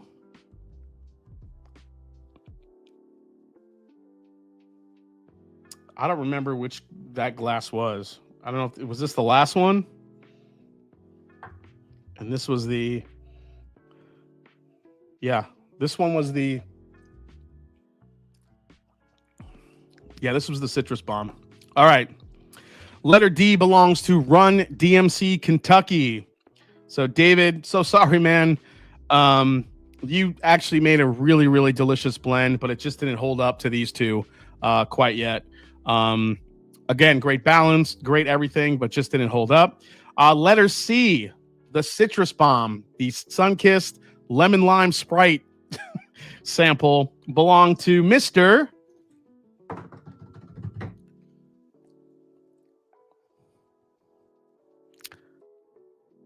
2022 champion Eric Sawyer. Eric Sawyer, the man with the comeback. Yeah, Eric, I actually really love the blend. It was good. I love all the citrus notes. But the two that we had, the first one, which I loved, belonged to Wise Guy Stew. And this weird, funky, whatever the hell it is, belongs to Mr. Darrell Stewart. So the defending champion making it through to the next round here. Holy shit. Darrell and Stu getting through again. Eric, I'm kind of gutted for you, dude. I was actually hoping nothing against you, Stu, but I thought it'd been really cool if Eric and Darrell made it to the next round, just so those defending champions could get through to the next one. But we do have another defending champion in Darrell Stewart getting through to the next round. Let's find out what's in these blends here. Not the winning blends, but the blends that got eliminated before we head out tonight. So here we go. All right, so this is Eric Sawyer's. I'm really curious to see what's in his. His was Don't Call It a Comeback. So here we go. Let's see what was in his. I got a lot of citrus in his, so I'm thinking it's either turkey, MGP, or combination. Could be completely wrong. Maybe even some Green River. Green River is very citrusy. Let's see what's in here. You heard Stu bought that blend? What? So in the Don't Call It a Comeback from Eric Sawyer. 59. Oh, this it's so funny. We were just talking about this. 59% of the blend is Elijah Craig Barrel Proof C924. Hey, at least I'm consistent. That's all I'm gonna say. At least I'm consistent. Yeah, Stu killed the Franken blend also. Yeah, 22%. Penelope American Light Whiskey. And then 19% was E.H. Taylor small batch. So no turkey. There is some MGP in there, but it's light whiskey. I think it was just coming off really citrusy to me. That's crazy. So yeah, there you go. That's Eric Sawyer's blend. What's up, Drift and Drams? Nice to see you guys. So that was Eric Sawyer's blend. Next up is the Long Ride, that really bad one. I don't know who blended this shit. What is happening? The blend is a 50-50 blend of Wild Turkey Long Branch and Wild Turkey Rare Breed Rye. The Long Branch is what killed it. Long Branch, never blend that shit. Long Branch seeks out and destroys any blend you put it with. So that's what happened to it. 99.1 proof, blended together for 5.5 months. I think it sat too long and it just got really funky, unfortunately. Whoever blended that one, sorry. All right, let's go to Run DMC's Hard Times. Run DMC always puts in hitter blends every year. He won the Frankenblend competition last year. Let's see what he has in it this year here. Long Branch is mid, bruh. Yeah, it's mid.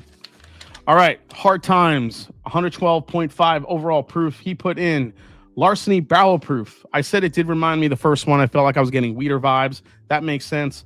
1 part Russell's Reserve Single Barrel and 1 part Bardstown Bourbon Company Origin High Rye. Damn, dude. You went pretty... Dude, this is a pretty cool blend. I would actually have you guys try this one at home. And it seems like it's bottles a lot of people would maybe have. 1 part Larceny Barrel Proof. This is the C922, but you could probably use any one that you have. 1 part Russell Reserve Single Barrel and 1 part Bardstown Bourbon Company Origin Series High Rye. So there you go.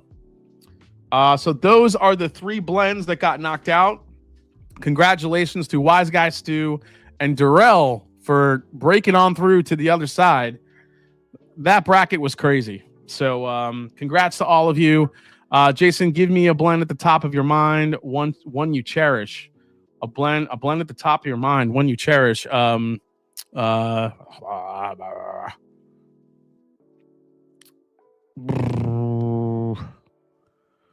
is a blend I really like?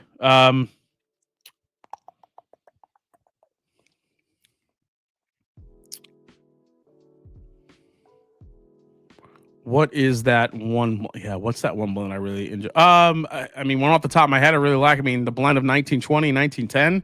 Give you the 1915. Love that one. And also, if you blend Eagle Rare and Henry McKenna together. I'm trying to remember the proportions, but if you play with those 2 bottles, there's some cool stuff that happens in that blend. So you could try that one out. Okay. That's it, guys. That's a show. Wednesday night. Remember, mark your calendars. January 22nd, Bruce Russell live right here on the Mash and Drum. Next week, we go to week number 5 on Blendageddon. Also, we might have a little bit of a best of 2024 recap once I release the video. And maybe we'll do a couple of other head-to-heads next week. So it should be a fun time. Guys, make sure you hit the like button before you head out. Go over to Women of Whiskeys. Go check it out. Also, before we head out, I do want to thank each and every one of my amazing patrons. I absolutely love you guys. Thanks so much for supporting me.